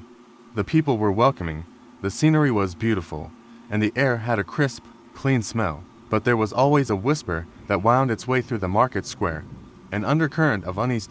It was on a foggy afternoon that I first heard it. I had been in the village square, chatting with the baker when an old man passed by. His clothes were ragged, and his eyes seemed clouded, as if he had seen too much and too little at the same time. He muttered something under his breath, a chant that made my blood run cold. When the sun sets, the silence comes. And when the silence comes, they return. I didn't think much of it until I was out walking that evening, the sky turning deep purple and the forest casting long, wavering shadows. I took a path that led me through the woods, wanting to find a spot to clear my mind. The quiet was almost too much, pressing down on me, making my pulse quicken. That's when I heard it, a low, guttural sound, like a deep growl coming from somewhere deep within the trees. I turned, but there was no one, just the maze of trunks and leaves. My heart raced, but I told myself it was just an animal, maybe a fox or a boar. I took a deep breath and pressed forward. The path wound tighter, the trees growing thicker. As the shadows deepened, I came upon a small clearing. The silence was so profound it almost hurt, and then I saw it, an old stone altar covered in moss and strange carvings. A chill ran through me as I stepped closer, brushing my fingers over the carvings. They were ancient symbols, twisted and unfamiliar, A sudden rustling made me spin around, eyes wide. A figure emerged from the woods, moving with an unnatural, jerky gait. It was humanoid but twisted, its limbs elongated and its face a pale, hollow mask with eyes that seemed to pulse in the dark. It opened its mouth, and the sound of a deep, bone-chilling howl ripped through the air. I froze, my breath caught in my throat. I stumbled backward, tripping over roots and falling hard. My head cracked against the ground, and the world blurred around me. The figure stood over me, its hollow eyes locked onto mine. Before I could scream, the howl came again, closer this time, and then another, and another, until the clearing was filled with the low, guttural chorus of those things that roamed in the dark. Suddenly, the silence shattered with the voice of the old man from the village. The silence comes, and they return, he shouted from the edge of the woods, his voice frenzied. The creatures were circling me, eyes glistening, their breaths ragged and unnatural. They were closing in, but then, as suddenly as they had appeared, they stopped, their heads tilted back in unison, their mouths parting in a silent, screeching cry that sent a jolt of terror down my spine. And then I heard it, an ear-splitting, high-pitched sound that seemed to come from the forest itself. The creatures shuddered, their movements jerky and chaotic as they stumbled backward. One by one, they fell, as if yanked by invisible hands, their bodies crumpling into the underbrush. I scrambled to my feet, eyes wide, and looked around to see the old man standing there, his face pale and eyes wet with something I couldn't name. "They won't come back tonight," he said, his voice shaking. "But the silence always comes, and when it does, they are waiting." I didn't stay to ask questions. I ran, stumbling over roots and tripping over fallen branches until I broke through the tree line, gasping for breath. The village was still asleep, the sky slowly lightening as dawn approached. I glanced back, but the clearing and the altar were gone, swallowed by the woods as if they had never existed. For days, I tried to understand what I had seen, but the village folk never spoke of the old altar, the creatures, or the silence. They only whispered that when the sun set, the silence would come, and with it, they would return. And now I know why. Every time the forest falls quiet, my heart fills with dread. Because deep in the woods, the silence waits, and with it, something else waits too. It was an ordinary Saturday, and I decided to spend the day exploring the local flea market. It was sprawling and chaotic, filled with vendors selling everything from vintage clothing to antique furniture. I loved getting lost in the maze of tents and booths, weaving around people as I sifted through old trinkets and forgotten relics. Midway through the afternoon, I found myself drawn to a small, nondescript booth in the corner of the market. The man running it had an air of mystery, dressed in a tattered coat with eyes that flickered like candle flames whenever they caught the sunlight. The items on display were bizarre. Antique dolls with cracked porcelain faces, black and white photographs of people I didn't recognize, and small, delicate boxes with strange carvings. I was just about to leave when I spotted an old music box. It was ornately carved, with tiny dancers spinning in circles beneath a glass dome. I reached out, and as my fingers brushed it, the man's voice cut through the noise of the market. "Careful with that," he said, his tone sharp. "It's been known to attract attention." I froze, looking up at him. His smile was thin, almost predatory. "What kind of attention?" I asked, half joking. He leaned closer, eyes glinting with something unholy. "The kind you don't want." Before I could respond, a loud crash came from nearby, followed by the sound of panicked voices. I turned and saw a crowd gathering around a stall that had toppled over, scattering its contents across the pavement. My heart thudded with the sudden burst of chaos, and I shook my head, trying to ignore the man's words. I left the booth, music box still in hand, though it felt wrong, heavy in a way that didn't make sense. I wandered through the market, the noise and laughter suddenly grating on my nerves. The sun began to dip, casting long, sharp shadows across the pavement, and the air grew colder. Then, the music started. A soft, tinkling melody floated up from the music box I still held. It was a simple song, but it sent a chill crawling up my spine. I looked down at it, heart pounding, but the dancers remained frozen beneath the dome. The music should have stopped. The box wasn't wound up. I tried to put it down, but my fingers clamped tighter around it, as if someone else had control. I felt a cold breeze sweep through the market, stirring up paper cups and plastic bags. The voices of the crowd blurred into a low hum, as though muffled by a thick wall. And then I saw her, a girl in a faded, old-fashioned dress standing at the far end of the market. Her face was pale, with eyes like black holes that seemed to pierce right through me. She took a slow step forward, and the music box continued its haunting song. My pulse quickened, and I stumbled backward, bumping into someone behind me. I whirled around, but the market was empty, save for me and the girl, who now stood only a few feet away. The air grew colder, a sharp, biting chill that turned my breath to fog. I took another step back, but the girl's head tilted slightly, a cruel grin spreading across her face. A voice, thin and chilling, echoed inside my mind, "Play with me." The music box clattered to the pavement as I tried to run. My legs felt heavy, like I was wading through water, and my breath came in ragged gasps. But no matter how hard I pushed, I couldn't move faster than the girl. Her eyes never left mine, and with every step, the air around us seemed to grow darker. I finally broke through the market and into the empty parking lot, where the late afternoon light was dim and dying. I couldn't see her anymore, but the song still played, winding through the parking lot like a thread pulling me back toward the chaos. I turned to grab the music box, but it was gone.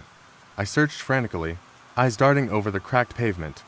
The song stopped suddenly, cutting off in a sharp note. Silence fell like a weight, and I swore I heard the faint sound of soft footsteps behind me. I spun around, but the market was empty. The girl had vanished, and with her, the eerie melody that haunted me like a ghost. That was the last time I went back to that flea market, and the last time I ever heard a music box play. But I know it's still out there, waiting, because I can still hear the faint, haunting notes when the wind picks up at night. The old town fair had been a staple in our small community for as long as I could remember. Every year, the rides would be set up on the outskirts of town, the air filled with the scent of popcorn and fried dough, and the sound of laughter mingling with the creak of the Ferris wheel. This year, though, something felt different. It was late, nearly midnight, and the fair was winding down.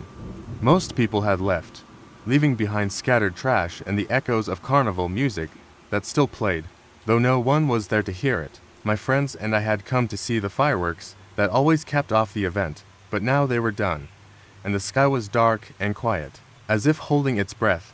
I was just about to suggest heading home when I noticed a woman standing by the old, run-down haunted house attraction. Her silhouette was stark against the dim lights, and she seemed to be staring at the entrance as if expecting someone.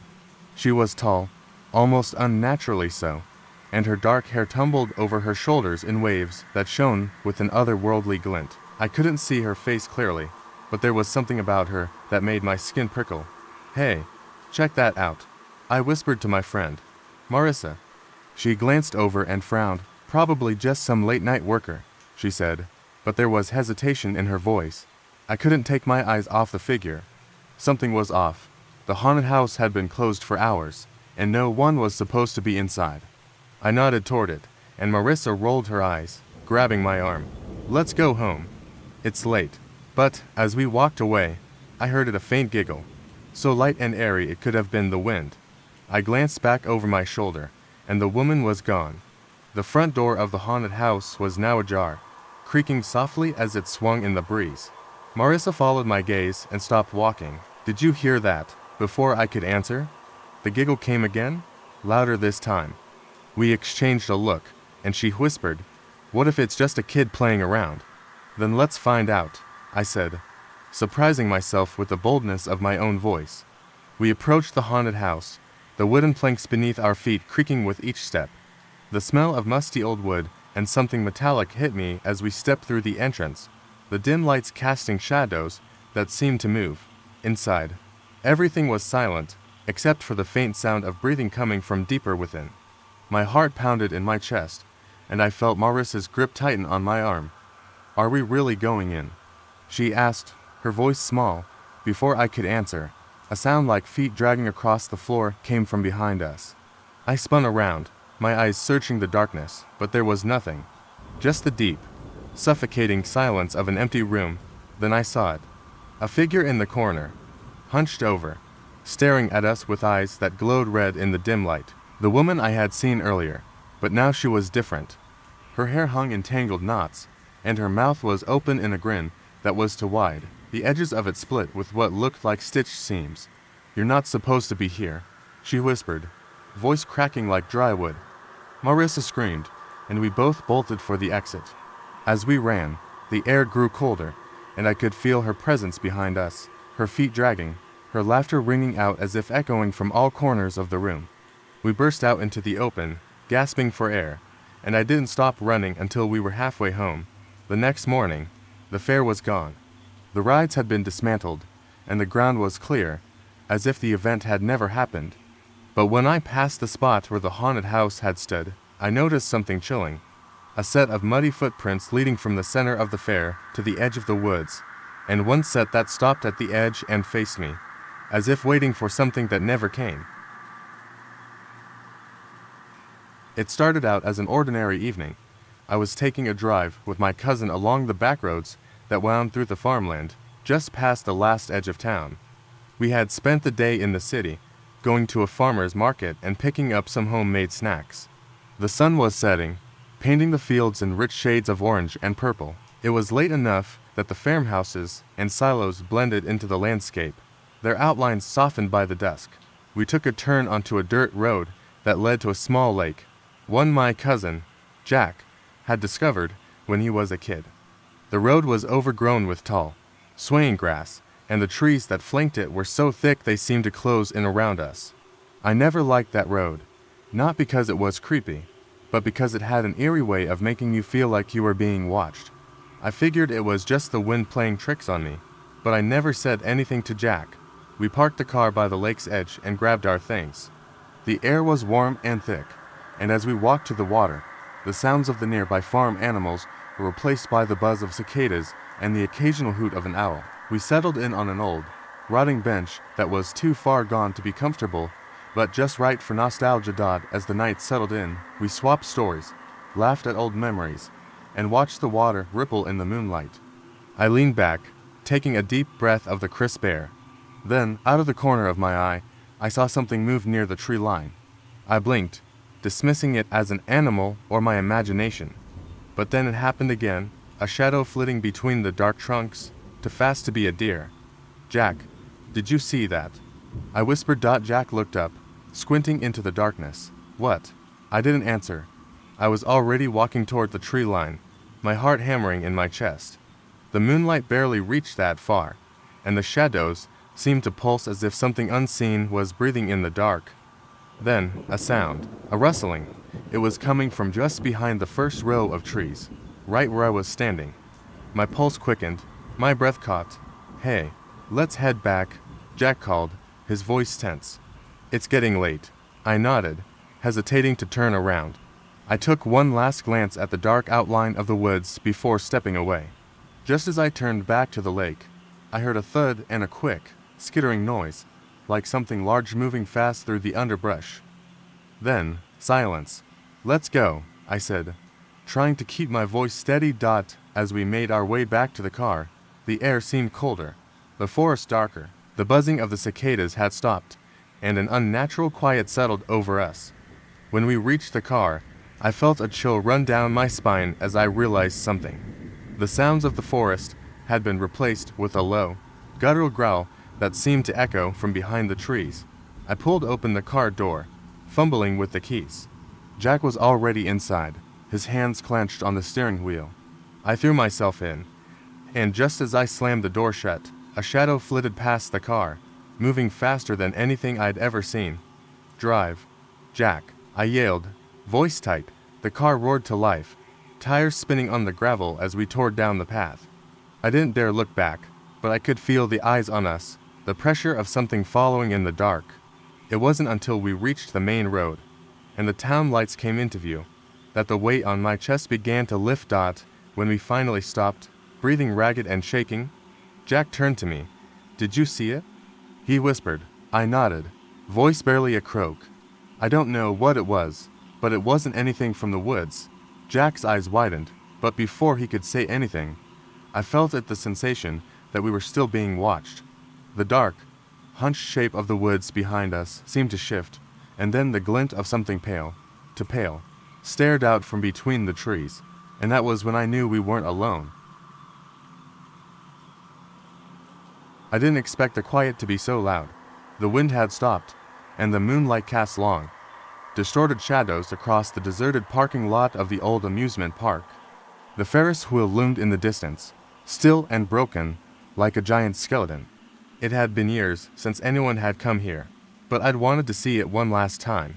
The place had been the highlight of my childhood, a backdrop for days spent laughing and riding the roller coasters until we were dizzy. I hadn't realized just how eerie it would feel to stand there alone, to be surrounded by the crumbling reminders of happier days. My shoes crunched over the gravel as I made my way toward the carousel. It was wrapped in rust and shadow. The painted horses froze in mid-gallop, their eyes cracked and hollow. I thought I heard something. A whisper, barely louder than the wind that was now just a memory. My heart picked up speed, but I told myself it was the sound of my own nerves.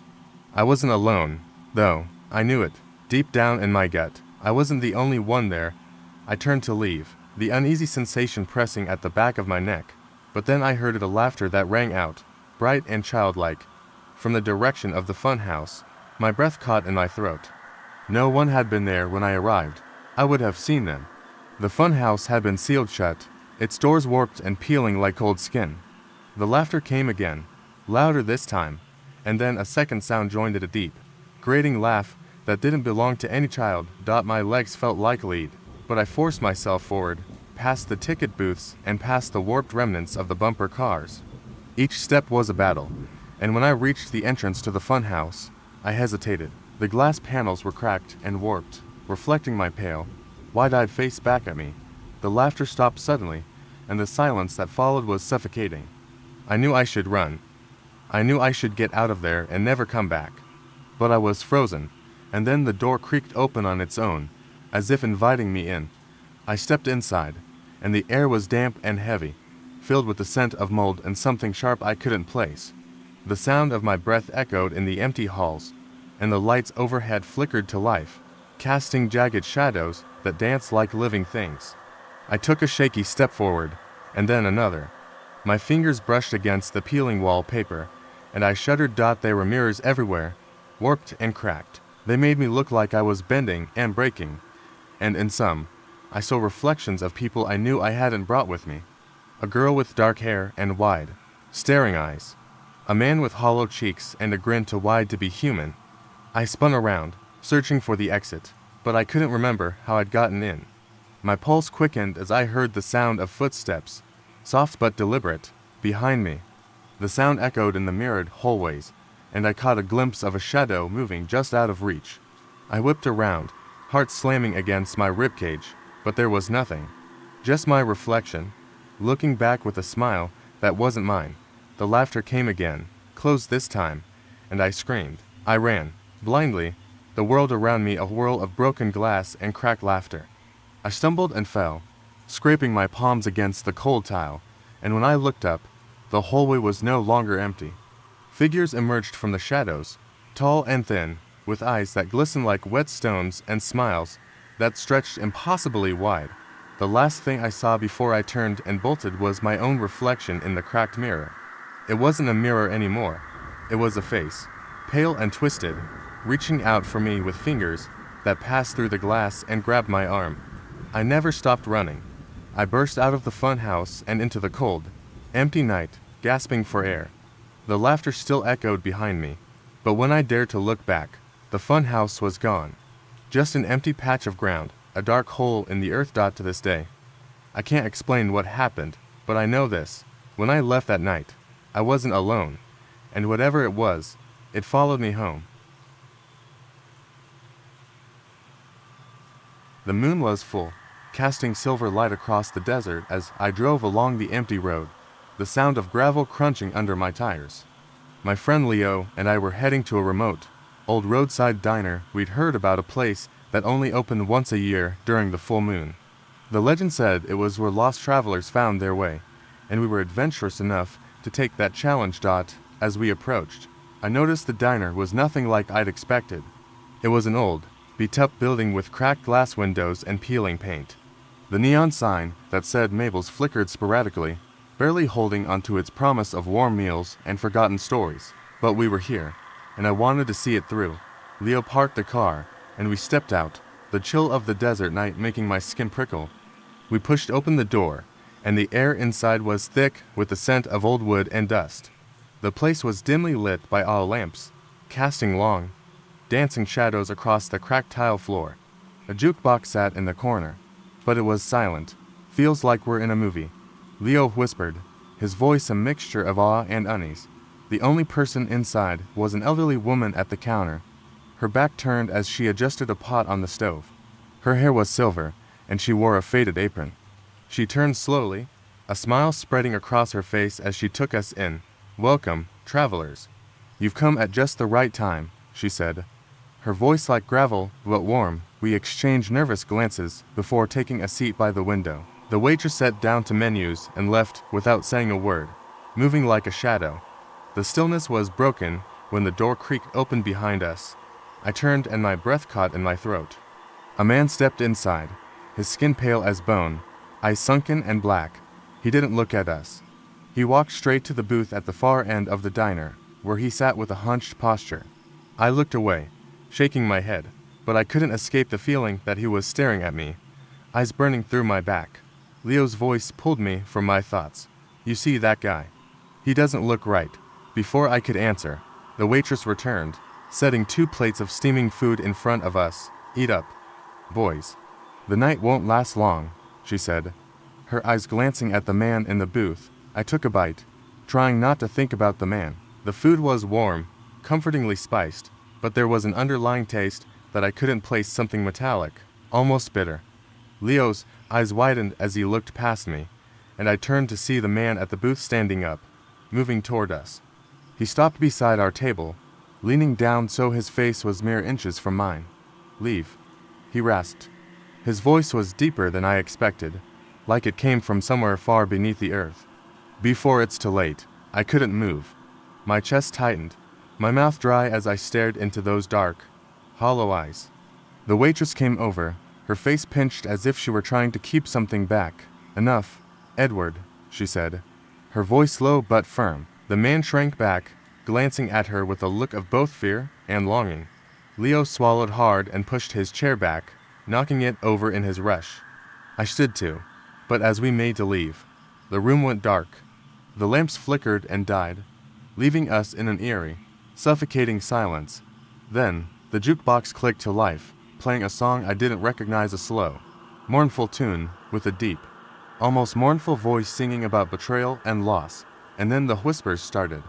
First, they were faint, like the wind through the cracks, but they grew louder, insistent, filling the room. "Leave, it's not safe." The man Edward was now behind the counter, his head lowered, fingers pressing against his temples. The waitress stood between us and the door, blocking our escape.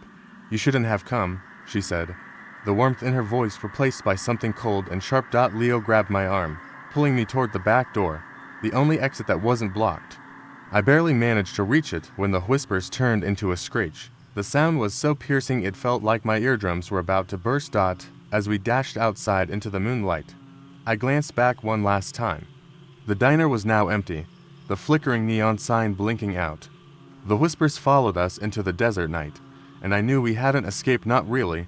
The next morning, when we returned to find the diner, there was no trace of it, just an empty stretch of desert, like it had never been there at all. And deep in my mind, I could still hear those whispers. It was supposed to be an easy night out, a few friends, and I had decided to go stargazing. We found a quiet, isolated hilltop that overlooked the city, far away from the bright lights and noise. The evening had been perfect at first, with the sky an endless sea of stars, a cool breeze that carried the scent of wildflowers, and laughter as we set up our blankets and telescoped. As the night deepened, the air became colder, more oppressive. We didn't mind at first. We were too busy taking turns peering through the telescope and making silly jokes. But the deeper we went into the night, the more the landscape around us seemed to change. The trees, which had been a comforting ring of shadows, now felt like they were watching us, their branches moving in strange, unnatural ways. The rustling wasn't the wind, it was as if the forest had a life of its own. I shifted on my blanket and glanced at my phone. It was nearly midnight, and I was starting to feel an inexplicable sense of dread.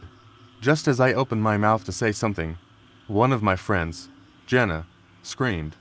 We all turned to see her standing by the edge of the hill, her face pale, eyes wide. "What is it?" I shouted, scrambling to my feet. "There's someone down there," she gasped, pointing into the dark. We all stared in the direction she indicated, but I couldn't see anything, just the inky blackness of the forest below. "Jenna, there's no one there," Matt said, trying to sound reassuring. But there was a tremble in his voice that made my skin crawl. "No, look," she insisted, eyes locked on something in the trees. I squinted, heart thudding in my chest as I tried to see what she saw. It wasn't a person. It was a figure, tall and thin, its limbs too long and bendy, like a scarecrow brought to life. Its head was tilted at an impossible angle, and even from a distance, I could tell it was staring right at us. "Guys, we need to go." "Now," I said, my voice cracking. We gathered our things, but as we started back toward the car, the sound of footsteps came from behind us, uneven and dragging. It felt as though the woods were closing in, surrounding us with the faint, dry rustling of leaves and the thud of heavy feet. I glanced over my shoulder and saw a second figure, this one closer, emerging from the dark. Its eyes were hollow and glowing faintly, an unnatural, sickly yellow. My breath caught in my throat as we broke into a run, the air sharp with panic and the sound of twigs snapping underfoot. "Go, go, go," Matt shouted, pushing past me.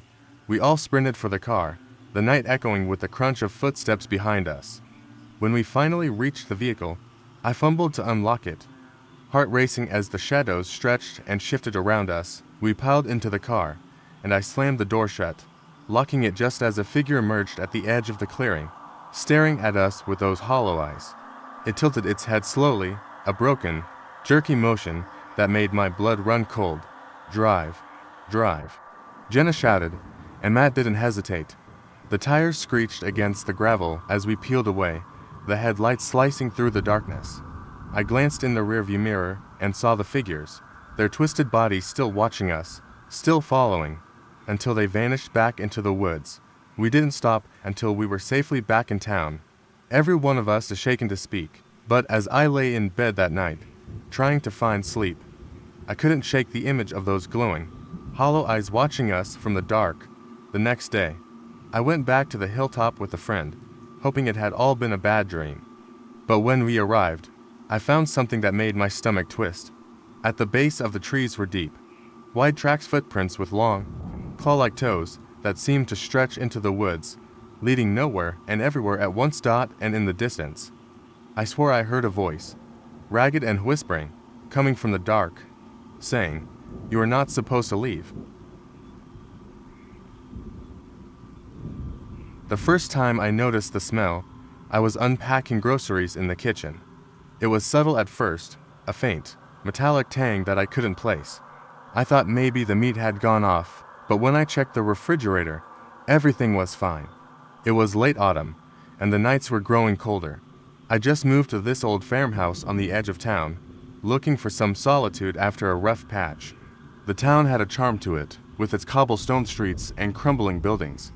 The house was the kind of place you'd see in old postcards, with creaking floors and walls that whispered when the wind blew. I let it slide, chalked it up to the draft coming in through the cracks. But that night, as I lay in bed, the smell returned stronger, sharper. I pressed my pillow over my nose, trying to block it out, but it was no use. It smelled like blood mixed with something else I couldn't identify, something sickly sweet. I sat up in bed, listening. The house was too quiet, the kind of quiet that makes your ears ring. Just as I was about to dismiss it as paranoia, there was a noise. A low, rhythmic thumping coming from the direction of the basement. I hesitated, my hand on the edge of the bed, frozen with fear and curiosity. The thumping stopped abruptly, and for a moment, everything was still. Then, without warning, I heard the sound of footsteps, slow and heavy, coming up the basement stairs. My blood ran cold, The hallway was dark, only a sliver of moonlight cutting across the floor from the window. I swallowed hard, heart thudding in my chest as the steps grew louder. I crept to the edge of the door, peering out into the gloom. Nothing, just silence. I reached for the lamp by my bedside, flicked it on, and the room was bathed in a weak, yellow light. It felt like a futile shield against whatever was in the house with me. The noise started again, this time coming from behind the closed basement door. I waited, breath shallow, ears straining to hear. A scraping sound followed by the creak of wood, then something wet and heavy dragging across the floor. My instinct screamed at me to leave, to run into the night, but I couldn't move. My legs felt like lead, my body locked in place. A sound like a whisper curled through the darkness, a voice I didn't recognize. "Why did you leave?" I took a shaky step forward, toward the door, just as it swung open by itself. The sight that met me stole the breath from my lungs. Standing at the bottom of the stairs was a figure, draped in tattered clothes, eyes hollow and wide. It looked like it had been waiting for a long time, and then I saw it, the blood. It smeared its way up the walls, pulling at the base of the stairs like it was alive. I stumbled backward, my mind spinning, searching for an explanation. The figure tilted its head, and a smile stretched across its face, full of broken teeth. The smell became unbearable, sharp and metallic, searing my senses. My legs finally obeyed, and I bolted for the front door. I didn't stop to look back, not even when the whisper came again, colder this time. "Don't leave me." The air outside bit into my skin, but it was better than the suffocating heat inside. I ran into the street, gasping for air, feeling the eyes of the house on my back as it loomed, ancient and silent. The townspeople found me hours later, huddled under a tree, muttering about what I had seen. They told me the house had been abandoned for decades, that no one lived there, that it was cursed, but I know better. I know it's still waiting. And now, every time I pass by the old farmhouse, I catch a whiff of that same, sickly sweet smell. I'm not sure if it's memory or if it's real, but it's there, always there. It was supposed to be just a day trip, a last-minute plan to take my dog, Duke, for a hike in the hills behind my house. I'd been so caught up with work lately, barely having time to breathe, that this spontaneous adventure felt like the reset I needed. The air was crisp, and the early autumn leaves crunched underfoot as we made our way deeper into the forest. Duke was a big, happy mutt, bounding ahead as we walked. The trail narrowed, the trees arching over us and weaving together like they were trying to hold secrets. I laughed when Duke paused, his ears twitching. He was always so alert, but today, something seemed different. He glanced back at me, eyes wide and dark. "Come on, buddy. It's just the wind," I muttered, shaking off the unease. But when I turned back, I realized the air had grown still, suffocating even. The usual chirping of birds had stopped. The silence was oppressive, as if the whole world had paused just for us.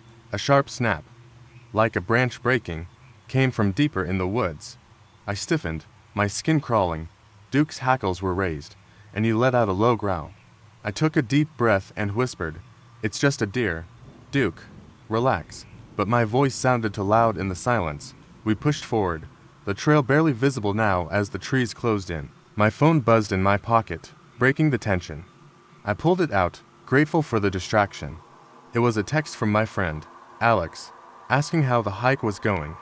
I was typing my response when I heard a faint, rhythmic tapping coming from behind me. Duke's growl deepened, a low rumble in his chest. I spun around, searching the gloom between the trees. There was nothing but shadows, nothing but that damn silence. The tapping stopped abruptly, replaced by a soft, chittering sound, like 1,000 tiny feet scrambling against bark.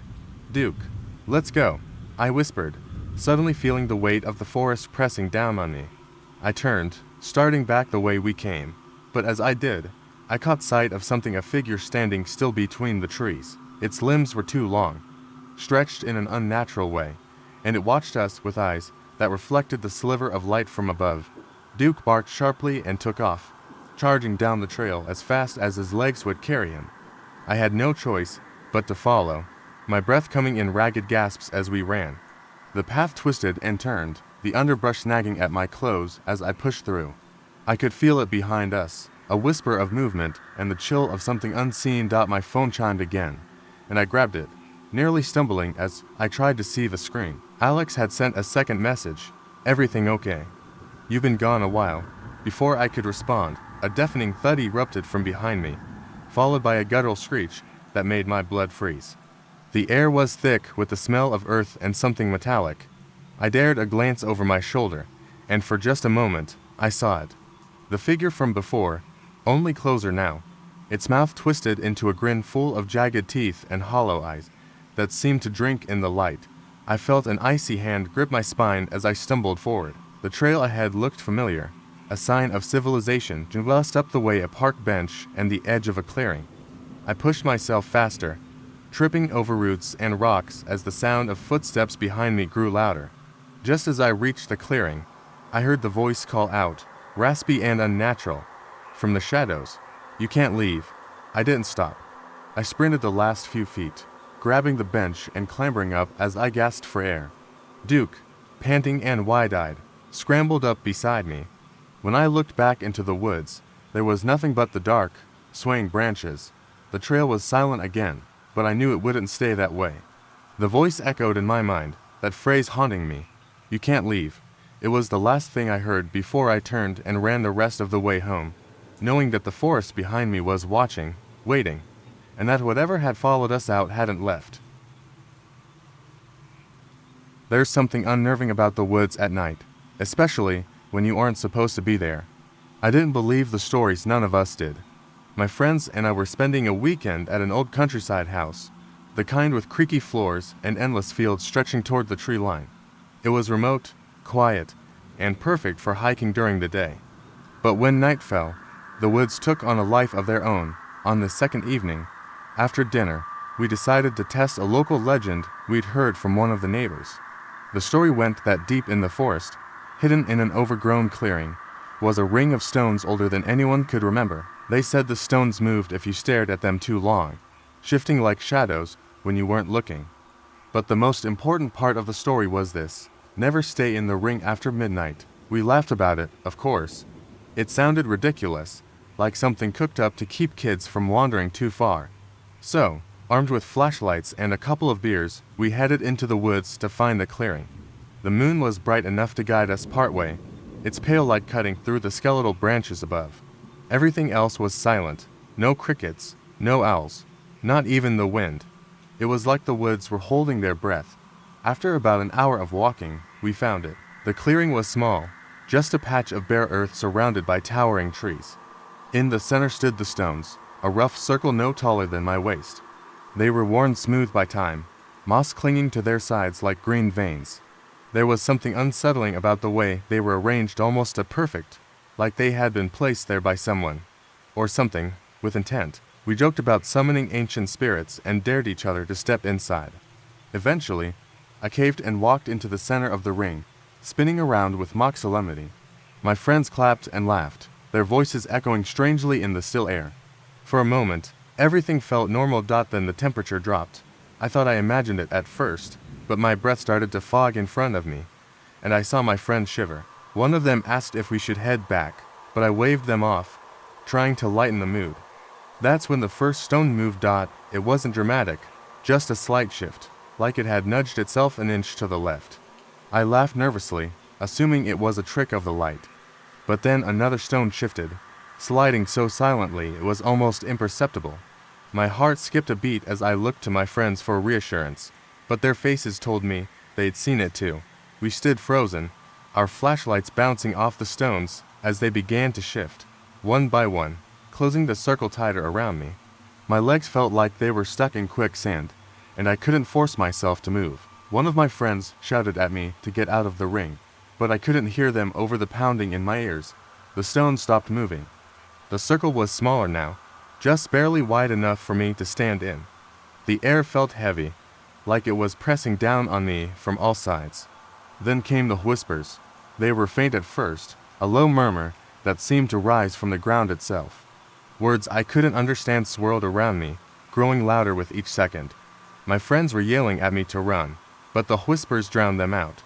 My flashlight flickered, then died, plunging me into darkness. I don't know what made me snap out of it. Maybe it was the fear in my friend's voice, or the sudden realization that the stones were closing in again. I stumbled forward, tripping over my own feet as I hurled myself out of the ring. The moment I crossed the boundary, the whispers stopped. We didn't wait to see what would happen next. We ran, crashing through the underbrush until we burst out of the woods and into the field. My chest burned, my legs ached, but I didn't look back. The next morning, we returned to the clearing, convinced we had imagined the whole thing. But when we got there, the stones were gone. In their place was a single, freshly dug hole. Whatever we disturbed that night, it didn't want us coming back. I never thought I'd find myself in this situation, but here I am, sharing a story that still keeps me up at night. A few years ago, my friends and I rented a cabin for a weekend getaway. It wasn't an extravagant place, but it was tucked away in a secluded part of the forest, far from civilization. Perfect for a group of friends looking to disconnect. We arrived just as the sun was setting, the air crisp with the scent of pine. We settled in, made ourselves comfortable, and as evening fell, we gathered around the fireplace. It felt perfect, but things began to feel off. At first, I thought it was the isolation or maybe the silence that surrounded the cabin, but it was more than that. It felt like we were being watched. Around midnight, we decided to go to bed. The house grew quiet, save for the occasional creak of the old wood settling. I lay there, staring at the ceiling, trying to push away the sense of unease that gnawed at me. It wasn't long before I heard something faint, at first, like soft tapping at my window. I convinced myself it was just the wind, the trees brushing against the house. But then it came again, louder. It wasn't the wind. It was deliberate, like someone or something was knocking at my window. I lay there, paralyzed, heart pounding in my chest. The knocks grew faster, then stopped. I didn't dare look out the window. Instead, I turned on my side, trying to ignore it, willing myself to sleep. But sleep wouldn't come. I heard the sounds again, but this time they weren't from the window. It was at the door, slow, deliberate knocks, as if someone was waiting for me to answer. I sat up in bed, frozen, and listened. Then came the voice. "Let me in." It was faint, like a whisper carried by the wind. My breath caught in my throat. I wasn't sure if it was real, but it felt like it was coming from right outside my door. My heart raced. I couldn't move. I couldn't even breathe. The voice came again, this time more insistent. "Let me in." I finally worked up the courage to peek through the crack in the door, but there was nothing. No one. Just the dark, empty hallway. Still, I couldn't shake the feeling that something was out there. The next morning, I didn't mention anything to the others. They were all still sound asleep when I woke up, so I kept my nerves to myself. But as we sat around the breakfast table, one of my friends, Laura, spoke up. "I heard something weird last night," she said, her voice shaky. Like, knocking at my window. It was like someone was outside. I thought I was just imagining it, but now I'm not sure. The others exchanged uneasy looks, but no one said much. I couldn't believe it. I wasn't the only one. Later that day, we decided to take a walk in the woods to clear our heads. We spent hours hiking, but the whole time I couldn't shake the feeling that we weren't alone. It was the way the trees seemed to close in around us, the unnatural silence that seemed to follow us wherever we went. It wasn't normal. That evening, we sat around the fire again, trying to enjoy the night. But the strange feeling lingered, like an invisible presence watching us. When we went to bed, I tried to sleep, but my mind wouldn't quiet. I kept hearing things outside, the same tapping, the same whispering. It was like it was trying to get in. But what terrified me the most was when I heard someone whisper my name. It was clear as day. I jumped out of bed, heart hammering, and rushed to the window. There was nothing there. The woods were silent, unnervingly so. I wanted to leave, but I didn't want to alarm anyone. I couldn't explain it. I had to stay calm. The next morning, we packed up early. None of us spoke much, but there was an unspoken understanding. We were all on edge, and none of us wanted to stay another night. As we walked to the car, I glanced back at the cabin. That's when I saw at the front door. It was wide open. We had all locked it the night before. I didn't wait to investigate. We piled into the car and drove off in a hurry. But, as we left the woods behind, I noticed something strange in the rearview mirror just for a second. A figure standing at the edge of the tree line, watching us. I don't know who or what it was, but I'll never forget the feeling.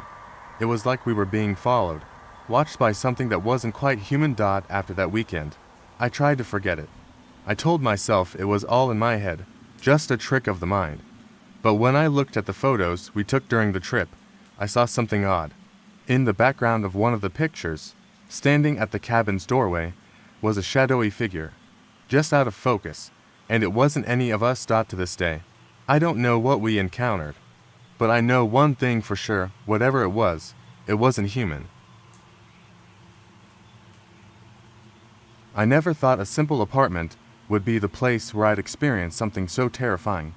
It started out like any other routine, working long hours, barely having enough time to eat, and coming back to my cramped, inexpensive apartment late at night. The building I lived in wasn't great, but it was cheap. And it was close to my job. It was an old place, with narrow hallways and flickering lights that made me feel like I was in a horror movie. Most of the tenants were quiet, reclusive types, people who just wanted to live in peace without much hassle. One evening, I returned from work and noticed something off. The door to my apartment was slightly ajar, not wide open, just a crack, as if someone had left in a hurry or forgotten to fully close it. I don't know why I didn't think twice about it. Maybe I was just exhausted. But as soon as I stepped inside, I felt that unease creeping in. The air felt thick, heavier than usual, like it wasn't circulating properly. I closed the door behind me and tossed my keys onto the kitchen counter. The apartment was quiet, too quiet. Everything seemed in its place, no signs of a break-in, no obvious disturbances. Still, I couldn't shake the feeling that something was off. It wasn't until I went to the bathroom that I found it. The mirror, it wasn't cracked, but it was smeared. I could see fingerprints along the edges, almost like someone had pressed their hands against it and slowly moved them around, leaving greasy streaks. I didn't know how I didn't notice it earlier. I had been in the bathroom just that morning.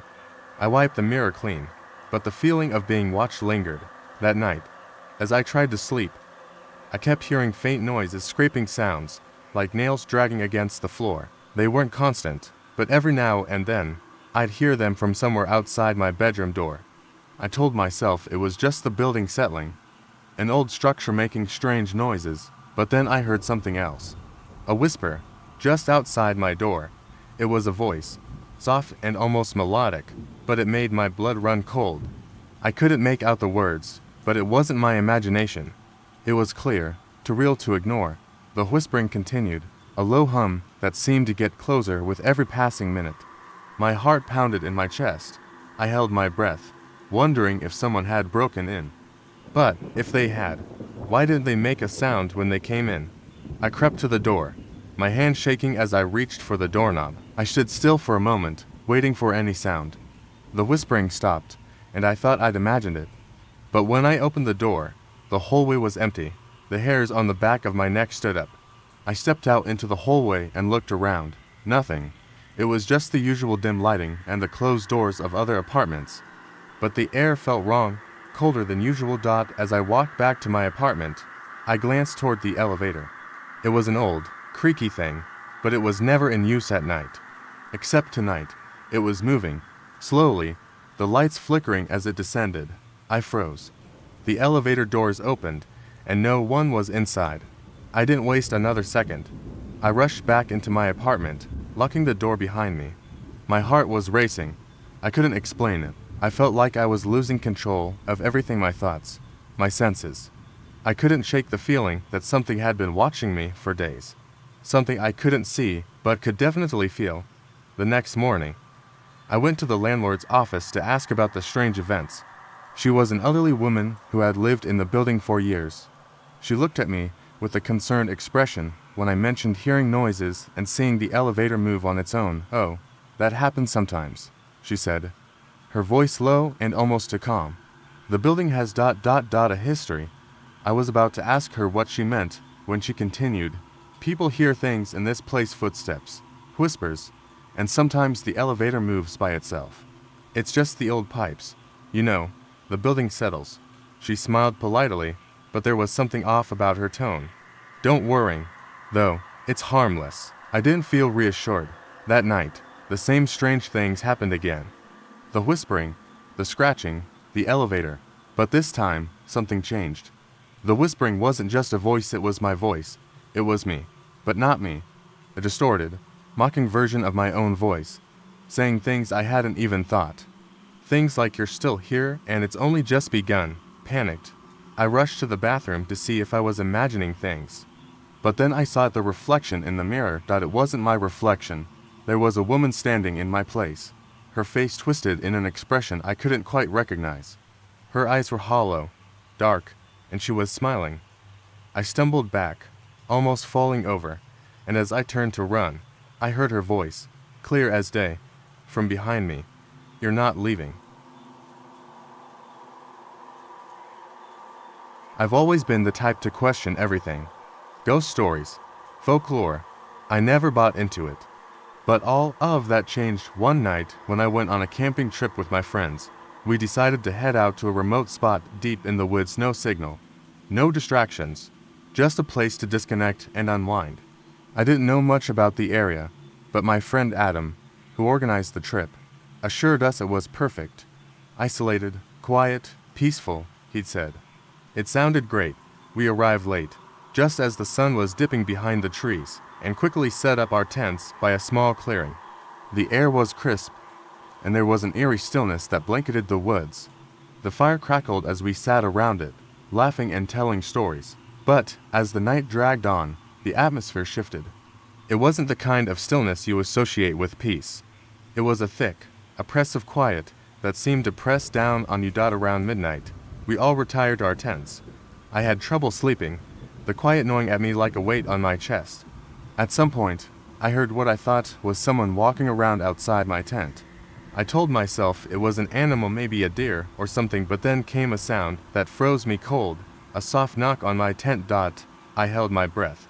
I couldn't believe it. The knock came again, slower this time, more deliberate. My heart raced as I lay perfectly still, not daring to move. The silence that followed was deafening. Then, a whisper, "Let me in." I nearly suffocated on my own breath. The voice was quiet, almost inaudible, but clear enough to make the hair on the back of my neck stand up. It was a woman's voice, thin and breathless, like it was coming from just outside the tent. My mind raced. Could it be one of my friends? I waited, counting the seconds before I unzipped the tent, but before I could, the whisper came again, this time closer. "Let me in." I quickly checked my phone. No signal. I didn't know what to do.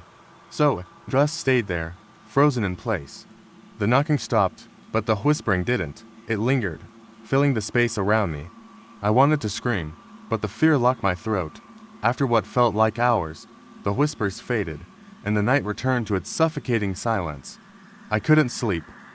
I stayed awake, listening to every movement in the forest, wondering if someone was out there. When morning came, I was drained, but I didn't want to talk about it. I didn't want to sound crazy, but when I emerged from my tent, I noticed something. The ground around our campsite was disturbed, footprints leading in a circle, as if someone had been walking around our tents all night. And they weren't human. The shape of the prints was all wrong, too large, too deep. I didn't tell the others about what had happened. But Adam, ever the skeptic, had a theory. He had read some stuff about the area, he said. It was an old legend about a woman who had gone missing in these woods.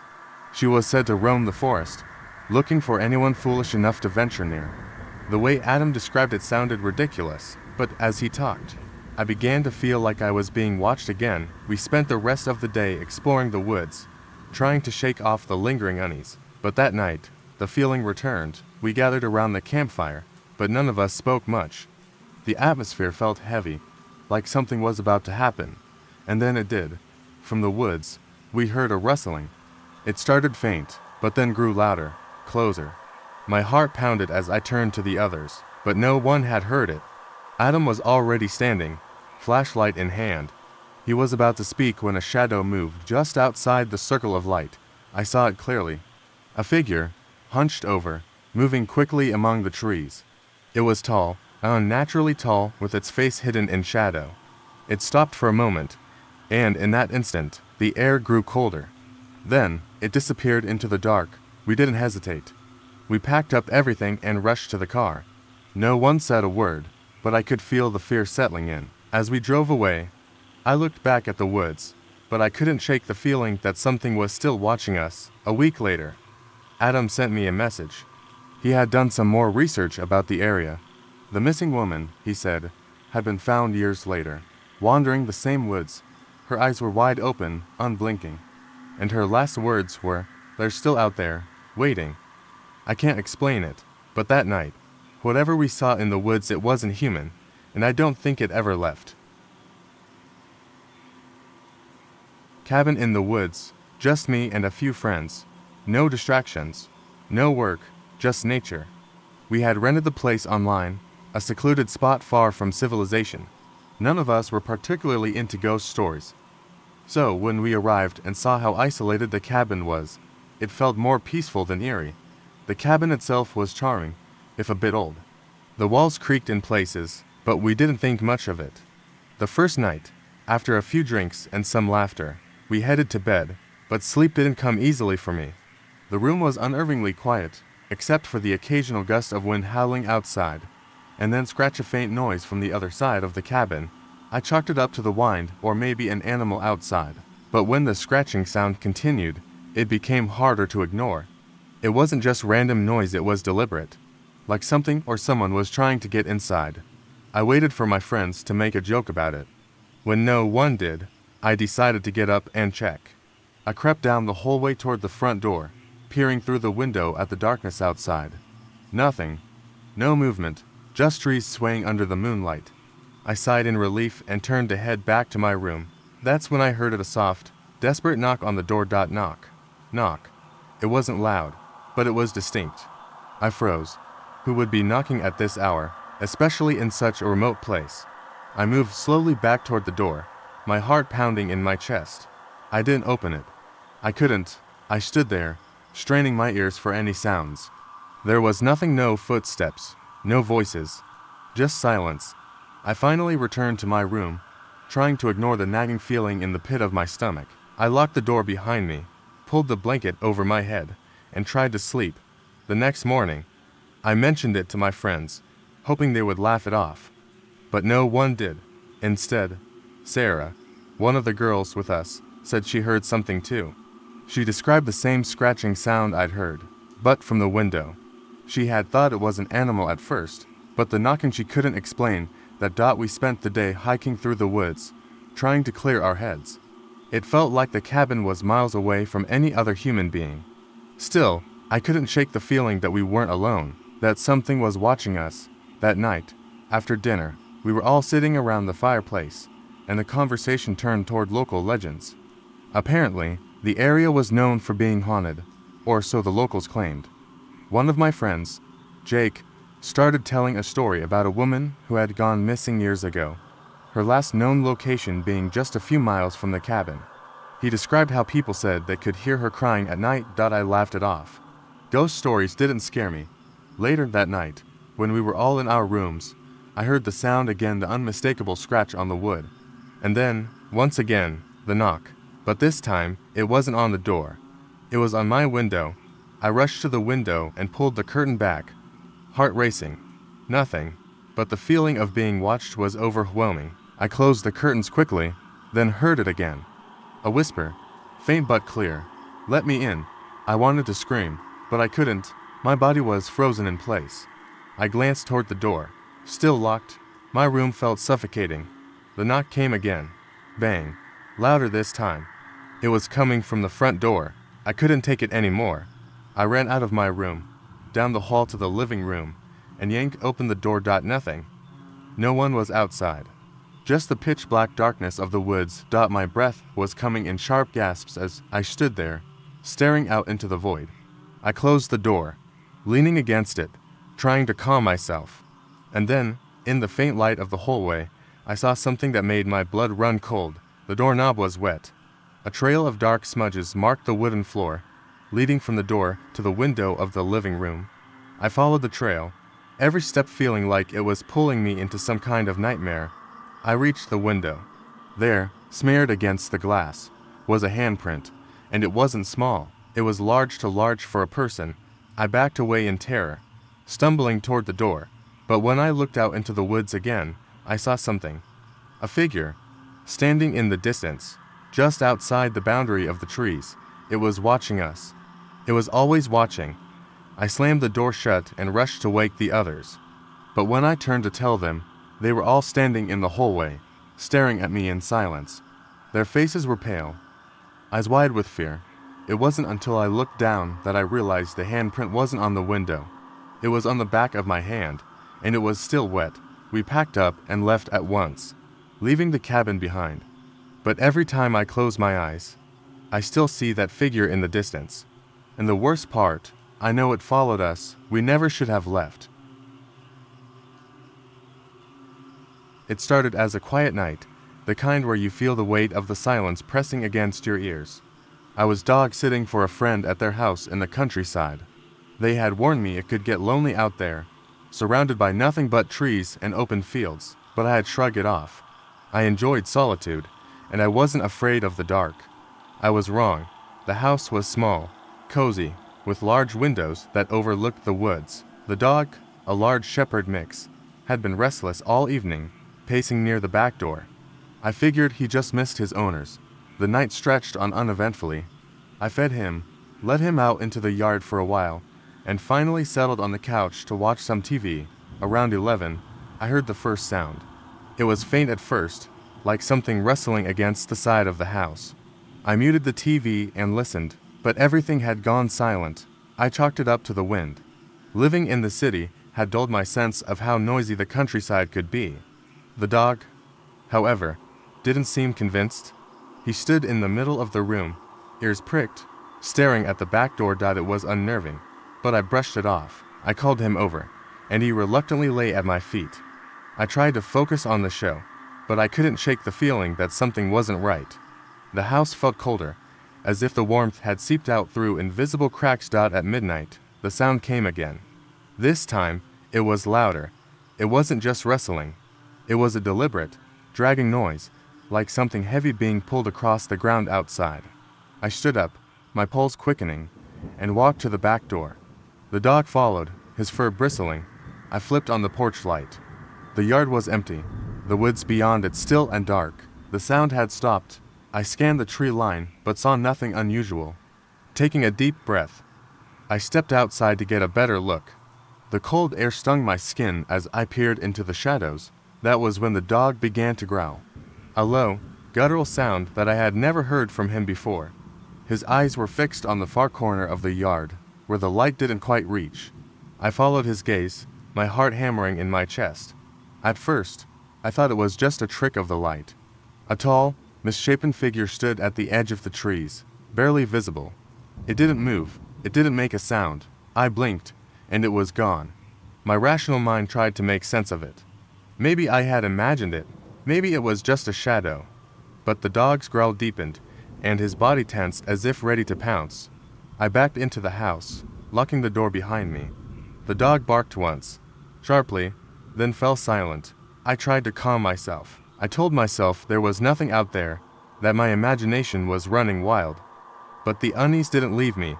I decided to stay awake, just in case. Hours passed, and the night grew colder. The dog had settled at my feet again, but his ears twitched at every creak and groan of the house. At some point, I must have dozed off, because I woke to the sound of knocking.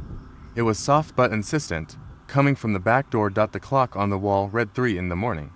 My heart raced as I got up and crept toward the door. The knocking continued, steady and deliberate. I glanced through the window but saw nothing. My hand hesitated on the doorknob. Then the knocking stopped. A moment of silence followed, then a voice. It was faint, almost a whisper, but I could hear it clearly. "Let me in." My blood turned to ice. The voice was familiar. It was my own. I stumbled back, my breath catching in my throat. The dog began barking furiously. His body pressed against the door as if trying to protect me. The voice came again, louder this time. "Let me in." The doorknob rattled, and the dog's barking grew frantic. I didn't know what to do. My hands shook as I grabbed a flashlight and shined it out the window. The yard was empty. The voice stopped, and so did the dog. I didn't sleep the rest of the night. When the sun finally rose, I went outside to look for any signs of what had happened. There were no footprints, no disturbed soil, nothing. But as I turned to go back inside, I noticed something on the door. Scratched into the wood, deep and jagged, were the words I had heard all night. "Let me in." The dog refused to go near the door for the rest of the day. Neither of us ever stayed in that house again. I never thought I'd be one to experience something unexplainable. My friends and I were always practical, skeptical, but one weekend trip, far out in the woods, changed everything. We rented a small, isolated cabin. The kind you see in movies where people go to get away, only to encounter the supernatural. I figured it would be peaceful, a quiet place to drink, relax, and forget about the world. We arrived at sunset, the cabin surrounded by trees, the last rays of the sun casting long shadows across the porch. The inside was rustic wooden floors, old furniture. The smell of pine lingered in the air. It felt cozy enough, and we spent the evening unpacking and talking. As night fell, a chill settled in. We gathered around the fire inside, laughing and joking about ghost stories, trying to keep the mood light. But then the wind picked up, rattling the windows. I dismissed it as a typical storm, but my friend Jack seemed unnerved. He kept glancing nervously at the door. "I think something's out there," he muttered, but we all laughed it off. We turned in for the night around midnight. My room was upstairs, at the end of a long hallway. The air was unusually cold, but I chalked it up to the old cabin. As I lay in bed, I heard the soft scrape of something dragging across the floor. I sat up, straining to listen. The sound came again, closer this time, like nails scraping wood. My heart raced. I told myself it was the wind or an animal outside. But then came the sound I couldn't ignore, a tap. Light but distinct, on my door. My blood ran cold. "Hello." I called out, my voice barely a whisper. No answer. The wind outside had died down, and all that was left was the eerie silence. I decided to check the hallway. Slowly, I opened my door and crept into the dark corridor. The floorboards creaked under my weight, but the house was otherwise still. I reached the top of the stairs and hesitated. The downstairs was quiet, but there was a faint light coming from the living room. Someone was downstairs. I didn't want to go down, but I had to. Something felt wrong. I tiptoed down the stairs, every step echoing in the empty cabin. As I rounded the corner into the living room, I froze. The fire had gone out, but the room was lit by someone standing near the window. It was a figure, pale and unmoving, staring out into the night. I froze, my breath caught in my throat. Then, without warning, it turned to face me. It wasn't a person. It was a shadow, a mass of blackness that seemed to absorb the light. No face, just a vague outline. It didn't move, didn't speak, it just stood there, watching me. My heart thudded in my chest. I stepped back, my foot catching the edge of the coffee table.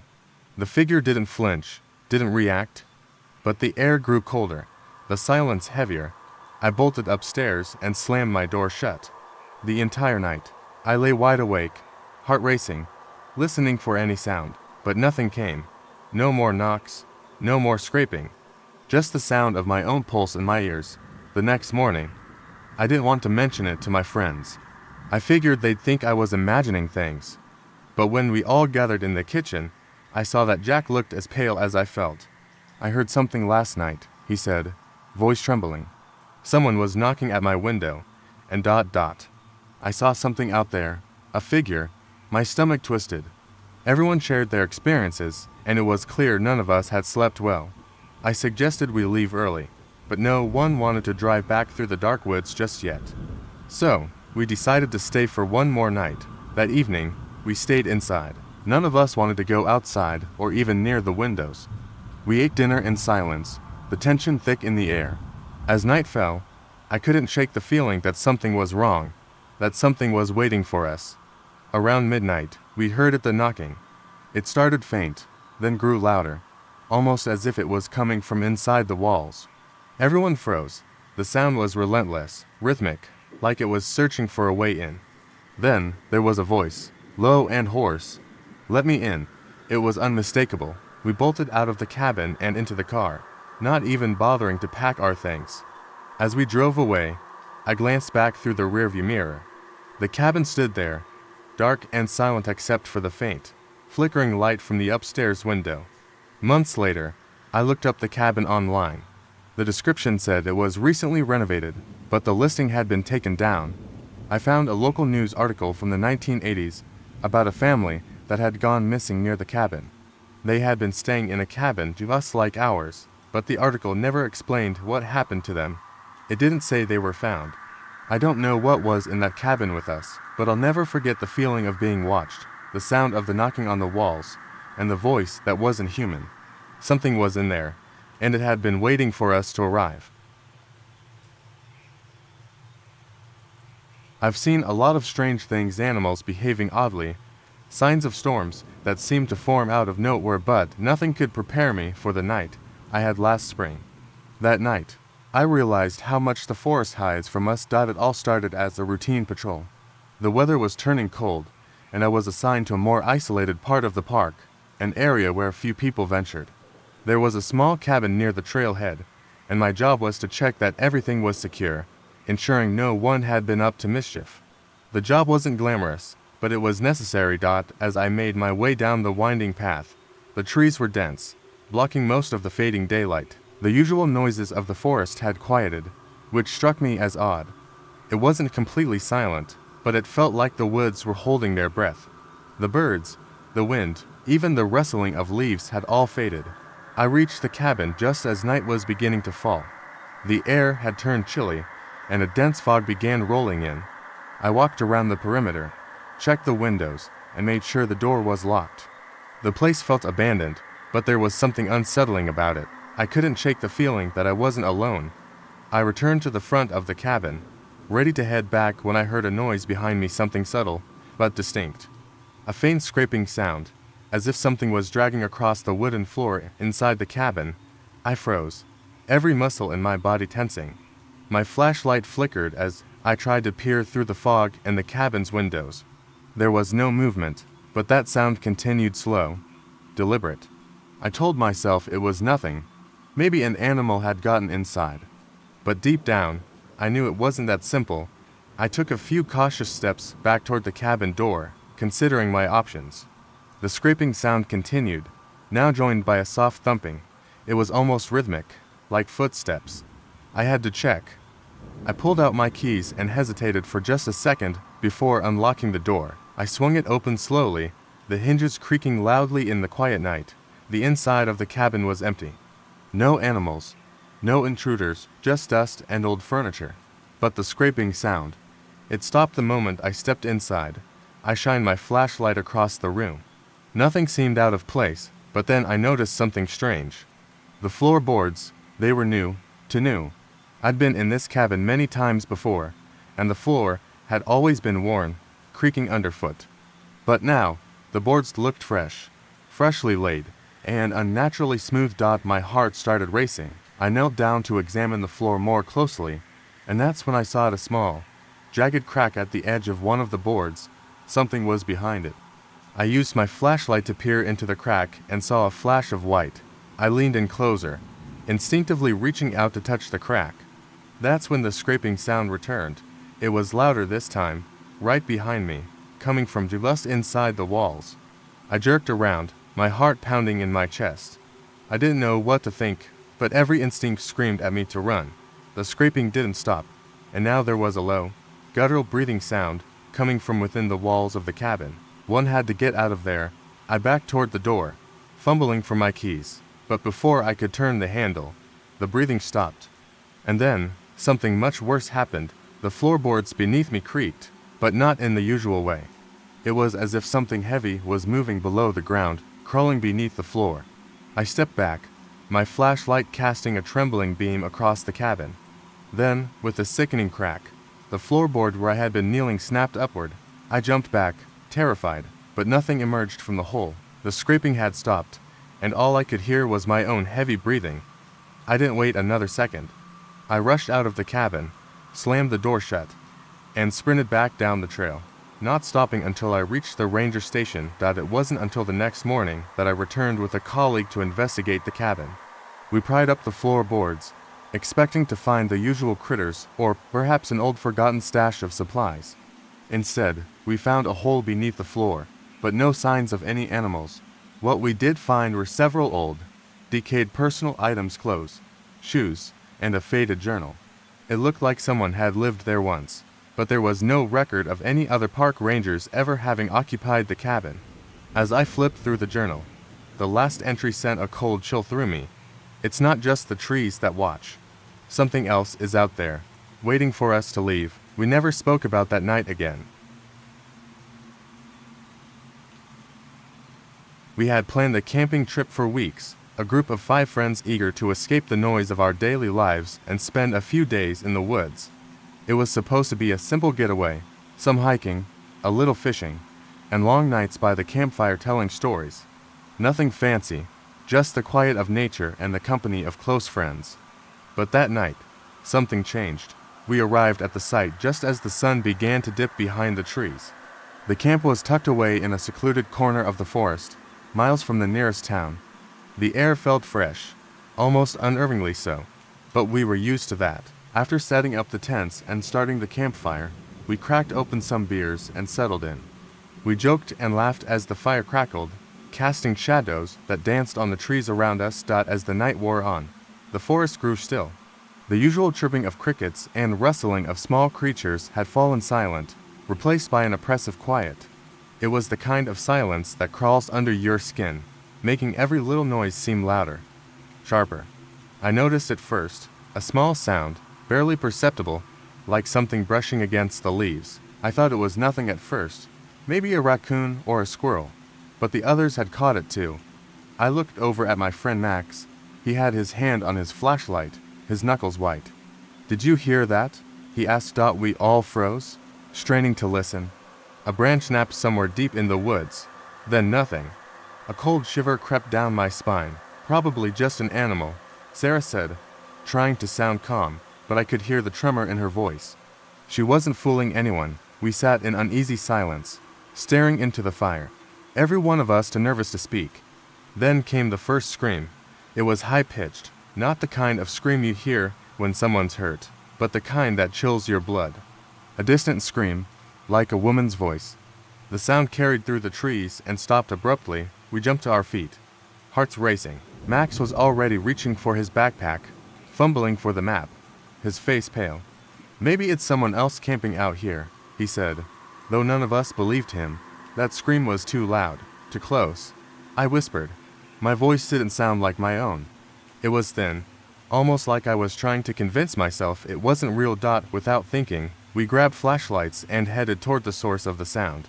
The trees were thick, and the shadows seemed to twist and shift unnaturally as we walked. Each step felt heavier, like the forest itself was resisting us. The scream came again, closer this time. A horrible, shrieking wail that tore through the air. We broke into a run, pushing through the underbrush, our breaths ragged, and then we saw it, a figure, hunched over by a tree, facing away from us. The shape was tall, unnaturally thin, its arms too long. It was scraping something on the ground, a slow, rhythmic motion that sent a fresh wave of dread through us. "Hello." Max called out, his voice cracking. The figure didn't move, didn't respond. We took a step closer, the tension thick in the air. That's when the creature turned. Its face was hollow, its eyes wide and unblinking, black pits that seemed to suck in the light. A grin stretched across its face, impossibly wide, showing teeth that weren't just sharp, they were jagged, like they had been ripped from something not human. My stomach lurched. I wanted to run, but my legs wouldn't move. Without warning, the thing opened its mouth and screamed again, this time so close it felt like it was inside my head. The scream was so loud, so pure in its terror, that it sent us stumbling backward. We turned and ran without looking back. The next few minutes were a blur of movement, fear, and adrenaline. We finally reached the camp, all of us panting, shaking, and covered in dirt. We didn't stop to think.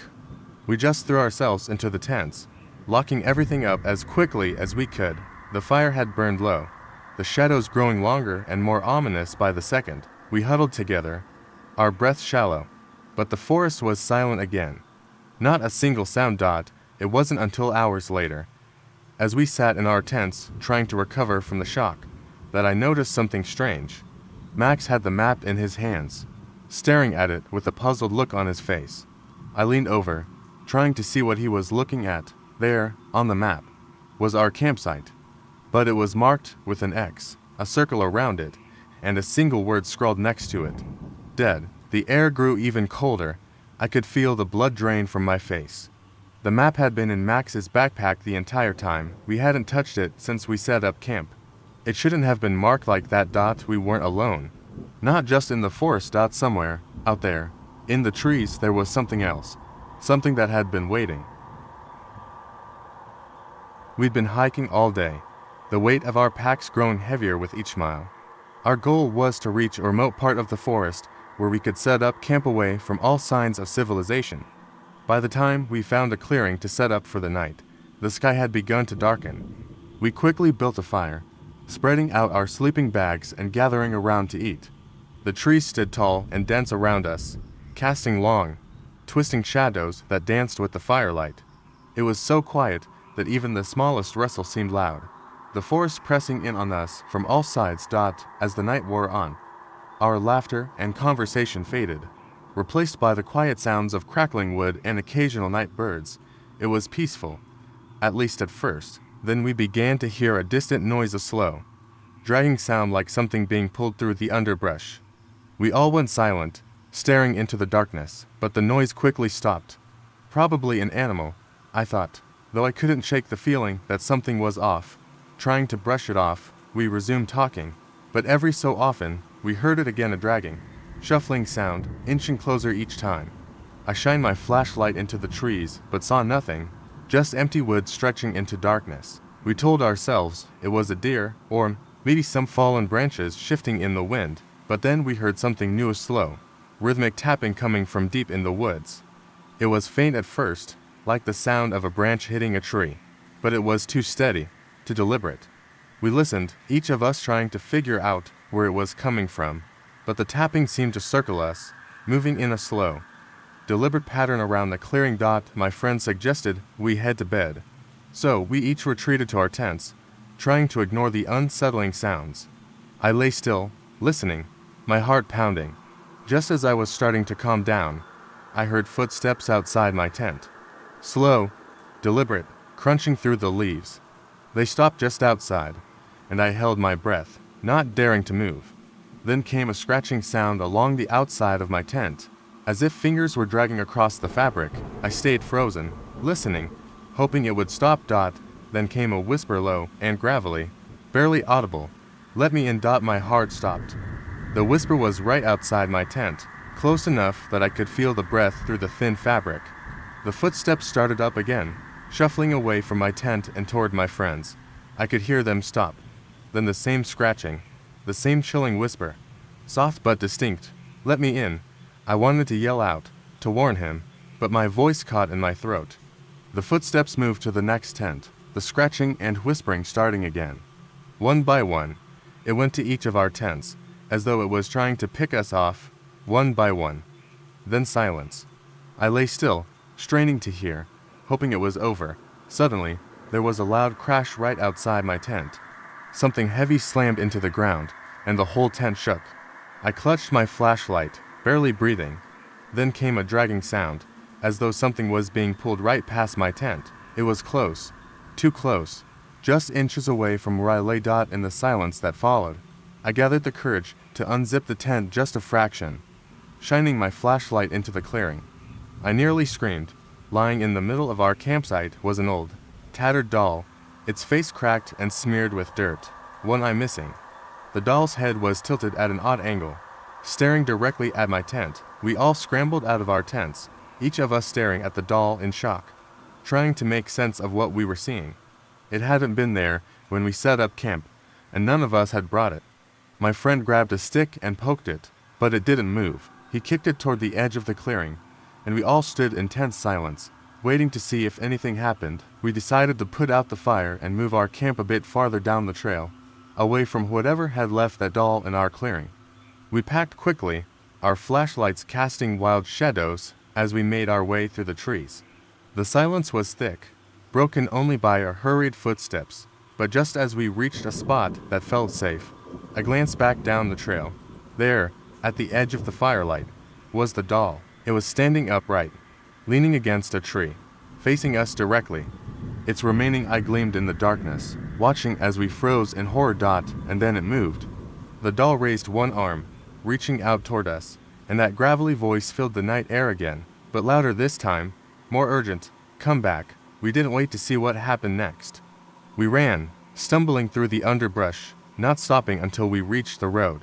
None of us ever spoke about that night again, but sometimes, when I'm alone in my room, I can still hear that whisper, "Let me in." We'd been planning this camping trip for months. A weekend getaway to disconnect, to get away from the noise and distractions of the world. Me and my 3 friends Jake, Ellie, and Tom had spent days picking the perfect spot in the woods, far enough from the trail to feel isolated, but not so far that we'd be completely cut off if anything went wrong. We arrived in the early evening, setting up camp near a small creek that ran through the area. The sun dipped behind the trees as we worked, casting long shadows over the clearing. The air smelled fresh, crisp, with the scent of pine and damp earth. It felt peaceful, idyllic even. That night, we sat around the campfire, eating, joking, and telling stories. It was the kind of atmosphere where you felt safe, surrounded by friends and the flickering warmth of the fire. But then things began to feel off. It started with Ellie. She was sitting closest to the tree line, her back to the forest, when she suddenly froze. At first, we thought she was just being dramatic, messing around like she always did. But then she looked at us, her face pale, her eyes wide with fear. "I heard something," she said, her voice shaky. We all stopped talking, listening intently. The only sound was the crackling of the fire. Jake stood up, shaking his head. "Ellie, there's nothing out there. It's just the wind, or an animal. Don't freak yourself out." But Ellie wasn't convinced. She insisted she heard something movement, like footsteps, just beyond the reach of the firelight. We all stared into the darkness beyond the clearing, but there was nothing there. No movement, no sound. We laughed it off, convincing ourselves she was just letting her imagination run wild. But, as the night wore on, the unease crept back in. The shadows in the trees seemed to shift more than usual, and the air felt heavier, like something was watching us.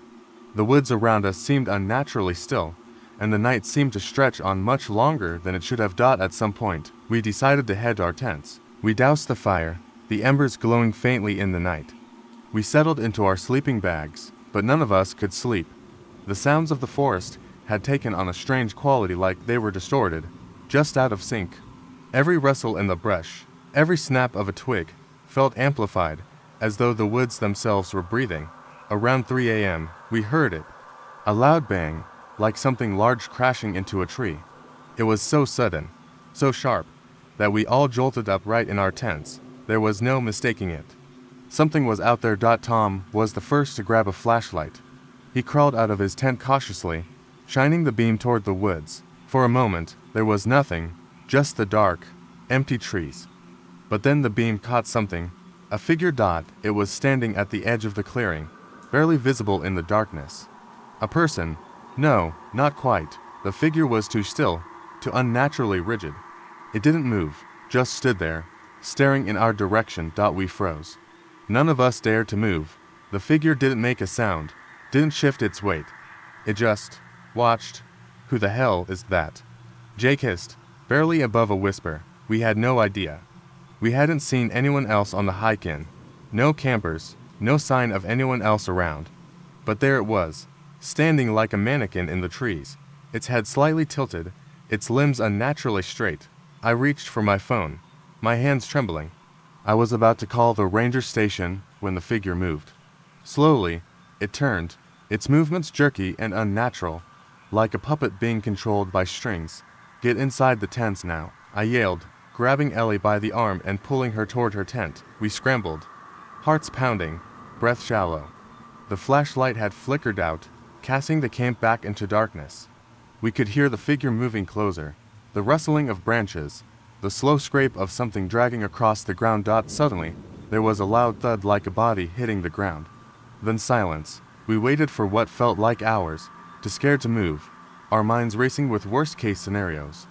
But after a long while, we heard footsteps retreating, disappearing into the woods. One by one, we mustered the courage to step outside, the fear still heavy in our chests. When we checked the area where the figure had stood, we found something strange. It wasn't human at all. It was a mannequin, but not a normal one. This one had its face carved out, no eyes, no mouth, just smooth, empty skin, and on the back of its neck, there was something scrawled in faded red letters. I see you. We ran back to our cars in the morning, barely stopping to pack up. As we drove away, I couldn't shake the feeling that something was still out there, still watching us. And then, as we passed the last turn before the main road, I glanced in the rearview mirror. There, standing at the edge of the woods, was the mannequin. Still watching. It was supposed to be a fun weekend getaway, just me and my 3 friends. We packed up the tents, camping gear, and enough snacks to last the weekend. We drove out to a secluded spot deep in the woods, far enough from the nearest town to escape the noise of civilization. I wasn't particularly excited about the isolation, but the others were eager to disconnect from everything for a while, and I went along with it. We arrived just before dusk, setting up our camp near a small, murky lake. The evening air was crisp, and the sky slowly darkened as we sat around the fire, cracking jokes and roasting marshmallows. There was something eerie about the place, though. The woods seemed quiet, the kind of silence that made the hairs on the back of your neck stand up. I didn't mention it to the others, didn't want to ruin the mood, but something didn't feel right. As the night wore on, we heard a few odd noises from the trees, branches creaking, leaves rustling. Nothing alarming, but it was enough to make me uneasy. We chalked it up to wildlife, but I couldn't shake the feeling that we were being watched. The fire flickered, casting long shadows across the campsite. Every now and then, I'd glance around, half expecting to see someone or something just beyond the tree line. But there was nothing there. Around midnight, we decided to go to bed. My friend Darren and I were sharing a tent, and the other had their own. I lay there in the dark, listening to the distant sounds of the forest. Then, suddenly, I heard it a loud, sharp crack, like something heavy breaking. I sat up, heart pounding, and turned to Darren. "Did you hear that?" He gradually nodded. "Yeah, probably a branch or something, but I wasn't so sure. It didn't sound like anything I'd heard before. It wasn't natural. It was too sharp, too deliberate." I tried to brush it off, telling myself I was just spooked. But as I lay back down, I heard something else, faint whispering, coming from just outside the tent. I froze, holding my breath, listening. The whispering grew louder, but it wasn't in any language I could understand. The words were muffled, as if spoken through a veil of thick fabric. I wasn't about to get out and check. I nudged Darren, but he was asleep, snoring lightly. The whispering continued, now accompanied by soft, shuffling footsteps, like someone walking around the tent. I could feel my pulse racing, my body paralyzed with fear. My hand fumbled for the flashlight, but I couldn't find it in the dark. I didn't dare to speak, didn't dare to move. The footsteps stopped suddenly, and I heard a low, guttural breathing, right outside the tent. It was deep, labored, like someone or something was struggling to catch its breath.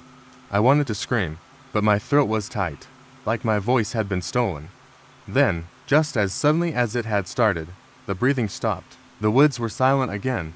I waited a few minutes, heart thudding in my chest, before I finally mustered the courage to peek out of the tent. I unzipped the door just a crack. I scanning the dark, empty campsite. Nothing. I breathed a sigh of relief and pulled the zipper back down. The rest of the night passed in uneasy silence. I don't think I slept a wink, but somehow, the morning light eventually crept through the trees, and I could finally relax. At breakfast, I tried to act normal, like nothing had happened. But Darren wasn't so nonchalant. He'd been awake too, and he had heard the whispers too. He didn't know what to make of it, but he wasn't willing to stay another night to find out. We packed up our things early and started hiking back to the car. As we walked through the woods, something caught my eye, a strange, twisted tree just off the trail. The bark was peeling away in long strips, revealing something underneath, something dark and smooth, almost like stone. As I approached, I saw it more clearly, They were symbols carved into the bark, crude and jagged, as if someone had done it in a hurry. I shivered, feeling the hairs on my neck rise again. We kept walking, trying not to linger too long, but the unsettling feeling wouldn't leave me. Finally, we reached the clearing where we'd parked the car. I was relieved, ready to leave that place behind. But, as we loaded our gear into the trunk, I heard something else soft tapping, like fingers on glass. I turned, and my stomach dropped. It was coming from the windows of the car, but no one was inside. No one had been inside all morning. I ran over and peered through the window, trying to see through the foggy glass.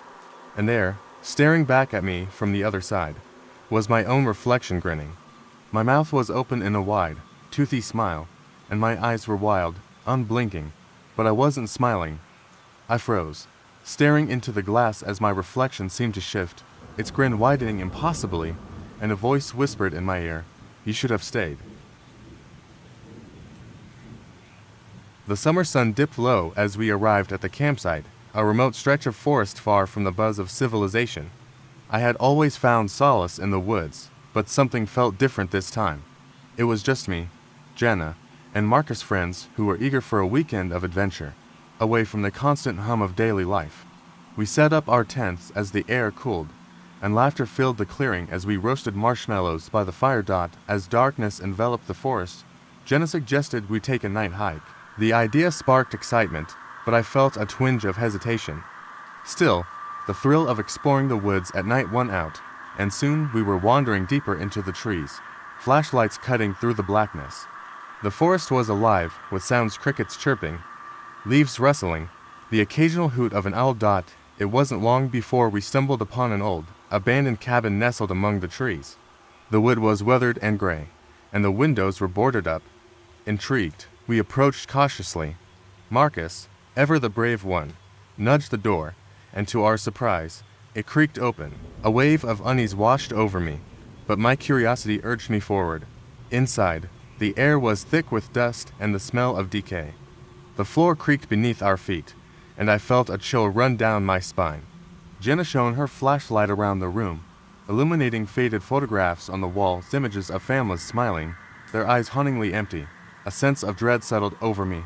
I wanted to leave, but I stayed, captivated by the strange energy that enveloped the cabin. We explored for a while, but as the shadows grew longer, we decided to head back to camp. That's when we heard it. A low, guttural growl echoed from deep in the woods. I froze, the sound crawling under my skin. It wasn't an animal, it was something else, something menacing. We hurried back to the campsite, the fire crackling warmly as we huddled close. The growling had stopped, but the feeling of being watched lingered. I exchanged glances with Jenna and Marcus, silently acknowledging the unease that hung in the air. As the night wore on, I found it harder to shake the feeling of dread. I suggested we play a game to distract ourselves. We ended up telling ghost stories, our voices hushed as the tales grew darker. At one point, Marcus shared a legend he'd heard about a creature that roamed these woods, a spirit that took the form of a lost traveler, luring people into the forest never to return. Just as he finished, a loud crash echoed from the woods. My heart raced as we all jumped, flashlights flickering nervously in the direction of the sound. We strained to see, but the darkness swallowed everything. Then, suddenly, a figure emerged, illuminated briefly by our lights. It was a man, disheveled and wild-eyed, wearing tattered clothes. He stood at the edge of the clearing, staring at us with an unsettling intensity. His voice trembled as he spoke. "Help me, they're coming for me." We were frozen, the air thick with tension. I looked at Jenna and Marcus, both pale and wide-eyed. The man took a step closer, and in that moment, something shifted in the shadows behind him. More figures appeared, all with the same hollow eyes and tattered clothes. They emerged like wraiths from the darkness, their bodies flickering in and out of the light. Panic surged through me, and without thinking, we scrambled for the safety of the trees, hearts pounding in our chests. We ducked behind a large oak, breathless and terrified, as the figures advanced, their murmurs echoing through the night. I could feel the weight of their gaze, chilling and predatory. Then, just as we thought it couldn't get any worse, I heard a voice whispering my name from the depths of the woods. It sounded just like Jenna. My stomach dropped. The growls returned, closer now, mingling with the whispers. Realizing we were being lured into the forest, I grabbed Jenna's arm and pulled her back. "We have to go," I shouted. We ran blindly, adrenaline fueling our escape, not stopping until we burst into the clearing where our campfire flickered in the darkness. We made it back to the tents, shaking and terrified, convinced we'd escaped whatever haunted those woods. As dawn broke, we packed our belongings in silence, the shadows of the night still looming large in our minds. Just before we left, I glanced back at the cabin. Its presence felt like a dark secret. There was a flash of movement in one of the windows, a face peering out, grinning wide. I blinked, and it was gone. We jumped into the car and drove away, vowing never to return, but the memories of that night would haunt us forever. Little did we know, we weren't the first to escape those woods, and we certainly wouldn't be the last. The evening sun was sinking below the horizon as I patrolled the forest trails, the fading light casting long shadows between the trees. As a park ranger, I had learned to love the isolation and beauty of the deep woods, but tonight felt different. The chill in the air hinted at an approaching storm, and I couldn't shake the sense that something was off. Around dusk, I received a call on the radio about a family camping a few miles from my current position. They reported strange noises surrounding their tent. The mother sounded terrified, insisting it was something big prowling just beyond their campsite. I assured her I would head over immediately. After a quick check of my gear, I set off down the narrow trail. The deeper I walked into the forest, the more oppressive the atmosphere became. The trees loomed overhead, blocking out what little light remained. My flashlight illuminated only a few feet ahead, and the darkness seemed to swallow the beams whole. As I trekked onward, the only sounds were the crunch of leaves beneath my boots and the occasional rustle in the underbrush. I kept my radio on, hoping to stay in touch with the family as I approached. When I reached their campsite, the first thing I noticed was the stillness. The family's tent was pitched in a small clearing, but there were no signs of life. My heart raced as I called out to them. Silence enveloped me, thick and heavy. I stepped closer and peered inside the tent, but it was empty. The sleeping bags lay undisturbed, and the gear was neatly packed. Something twisted in my gut as I wondered where they could be. Suddenly, a loud crash echoed from the trees nearby. I jumped, spinning around with my flashlight aimed into the darkness. The beam caught a glimpse of movement, a dark shape darting between the trees. Adrenaline surged through me. I yelled for the family, hoping they would respond, but only the wind answered. I decided to check the surrounding area. I took a few steps into the trees when I heard it, a low growl, rumbling and guttural. It sent chills down my spine. I felt like prey in a predator's territory. I called again, my voice trembling, but there was still no response. I was alone. The growling grew louder, closer. I turned to run back to the clearing, but I stumbled over a root and fell hard to the ground. My flashlight flew from my hand, clattering away into the darkness. I scrambled to my feet and frantically searched for the light. As I reached for it, I felt something brush against my arm. Panic gripped me, and I recoiled, heart racing. The flashlight flickered back to life in my hand, and as I turned, I saw it. A massive creature stood just a few feet away, its eyes reflecting the light like two glowing coals. It was tall and gaunt, its limbs impossibly long. A deep growl emanated from its throat, vibrating in the air around me. My instincts screamed at me to flee, but I was frozen in place. Then, without warning, the creature lunged toward me. I ducked just in time, narrowly avoiding its grasp. I sprinted back to the tent, desperately calling for the family as I ran. I could hear the creature crashing through the underbrush behind me. My lungs burned, but I pushed forward, desperate to reach safety. I burst into the clearing, and to my shock, I found the family emerging from the trees, their faces pale and wide-eyed. They looked like they had been running too. I quickly waved them over and led them back to their tent. We huddled together, and I explained what I had seen. Just then, we heard the growl again, closer this time. We scrambled into the tent, my heart pounding as I pulled the flap shut.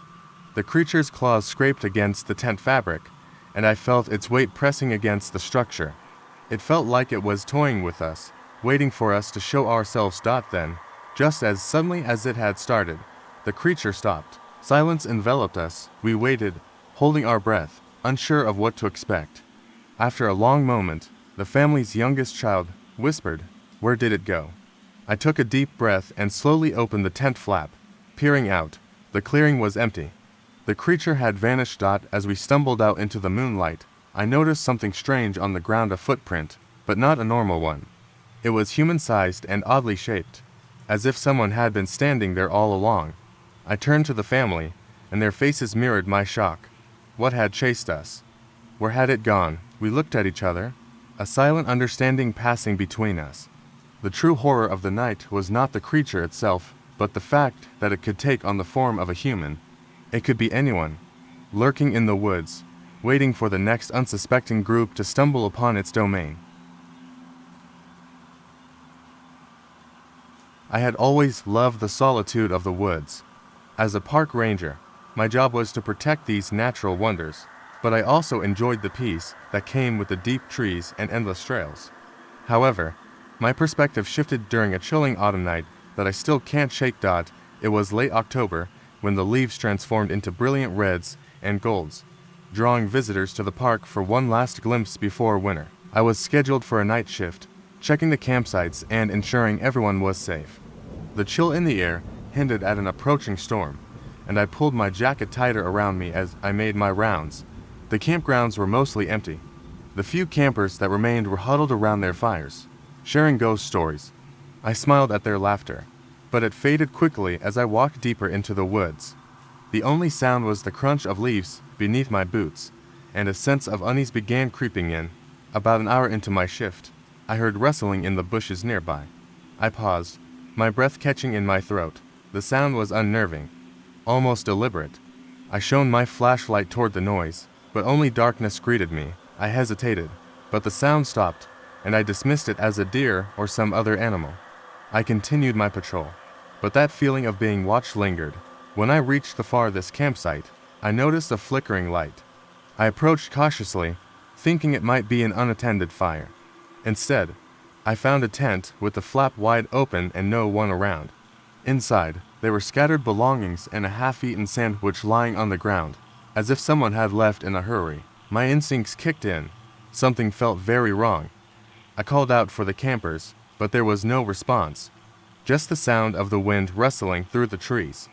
I decided to check the nearby trails, but as I walked away from the campsite, I heard it again, a low, guttural growl echoing through the trees. It sent chills down my spine, but I pressed on, trying to rationalize it as my imagination. The forest seemed to darken as the wind picked up, carrying a sudden coldness that wrapped around me. I hurried back to the campsite, but the tent was still empty. Panic began to set in as I fumbled for my radio to call for backup, but the device crackled with static. I was alone. I decided to head back to the main road, thinking I could catch a passing ranger or even a hiker. But the deeper I walked, the more disoriented I felt. The trees loomed overhead, blocking out any trace of moonlight, and I realized I had lost my way. The growl returned, closer this time, accompanied by the sound of something heavy moving through the brush. My heart raced as I turned to run, but then I saw a figure standing in the shadows, partially obscured by the trees. It was tall and emaciated, with elongated limbs and eyes that glowed like two cold embers in the dark. I froze, unable to process what I was seeing. My instincts kicked in, and I took off in the opposite direction, adrenaline coursing through me. As I ran, branches snagged at my clothes, and the underbrush crunched beneath my feet. The growling intensified behind me, chasing me through the maze of trees. Just when I thought I was safe, I tripped over a root and fell. The wind knocked out of me. I scrambled to my feet and glanced back. The figure had stopped, but I could feel its gaze boring into my back. Desperate, I sprinted toward a clearing, praying it would lead me to safety. Bursting into the open, I spotted the campers I had seen earlier. They were standing by their fire, but something was off. Their faces were blank, eyes wide and unblinking. They stared past me into the darkness of the woods. I called out to them, but they didn't respond. I turned to see the figure emerge from the trees, and the campers began to scream. I felt a wave of terror wash over me as I realized the campers weren't frozen in fear. They were entranced, caught in some horrifying spell. In that moment, the figure lunged at them, but just before it could reach them, it vanished into thin air. The campers blinked and suddenly returned to normal, confusion etched on their faces. I didn't know if I was dreaming or if I had lost my mind, but the figure was gone, leaving only an echo of its growl behind. The campers recounted their own experiences of feeling watched, of shadows moving just out of sight. We all made it back to the ranger station that night, shaken but alive, leaving the mystery of the woods behind us. Yet sometimes, as I patrol the park, I catch glimpses of glowing eyes watching from the trees, and I can't shake the feeling that something is still out there, waiting.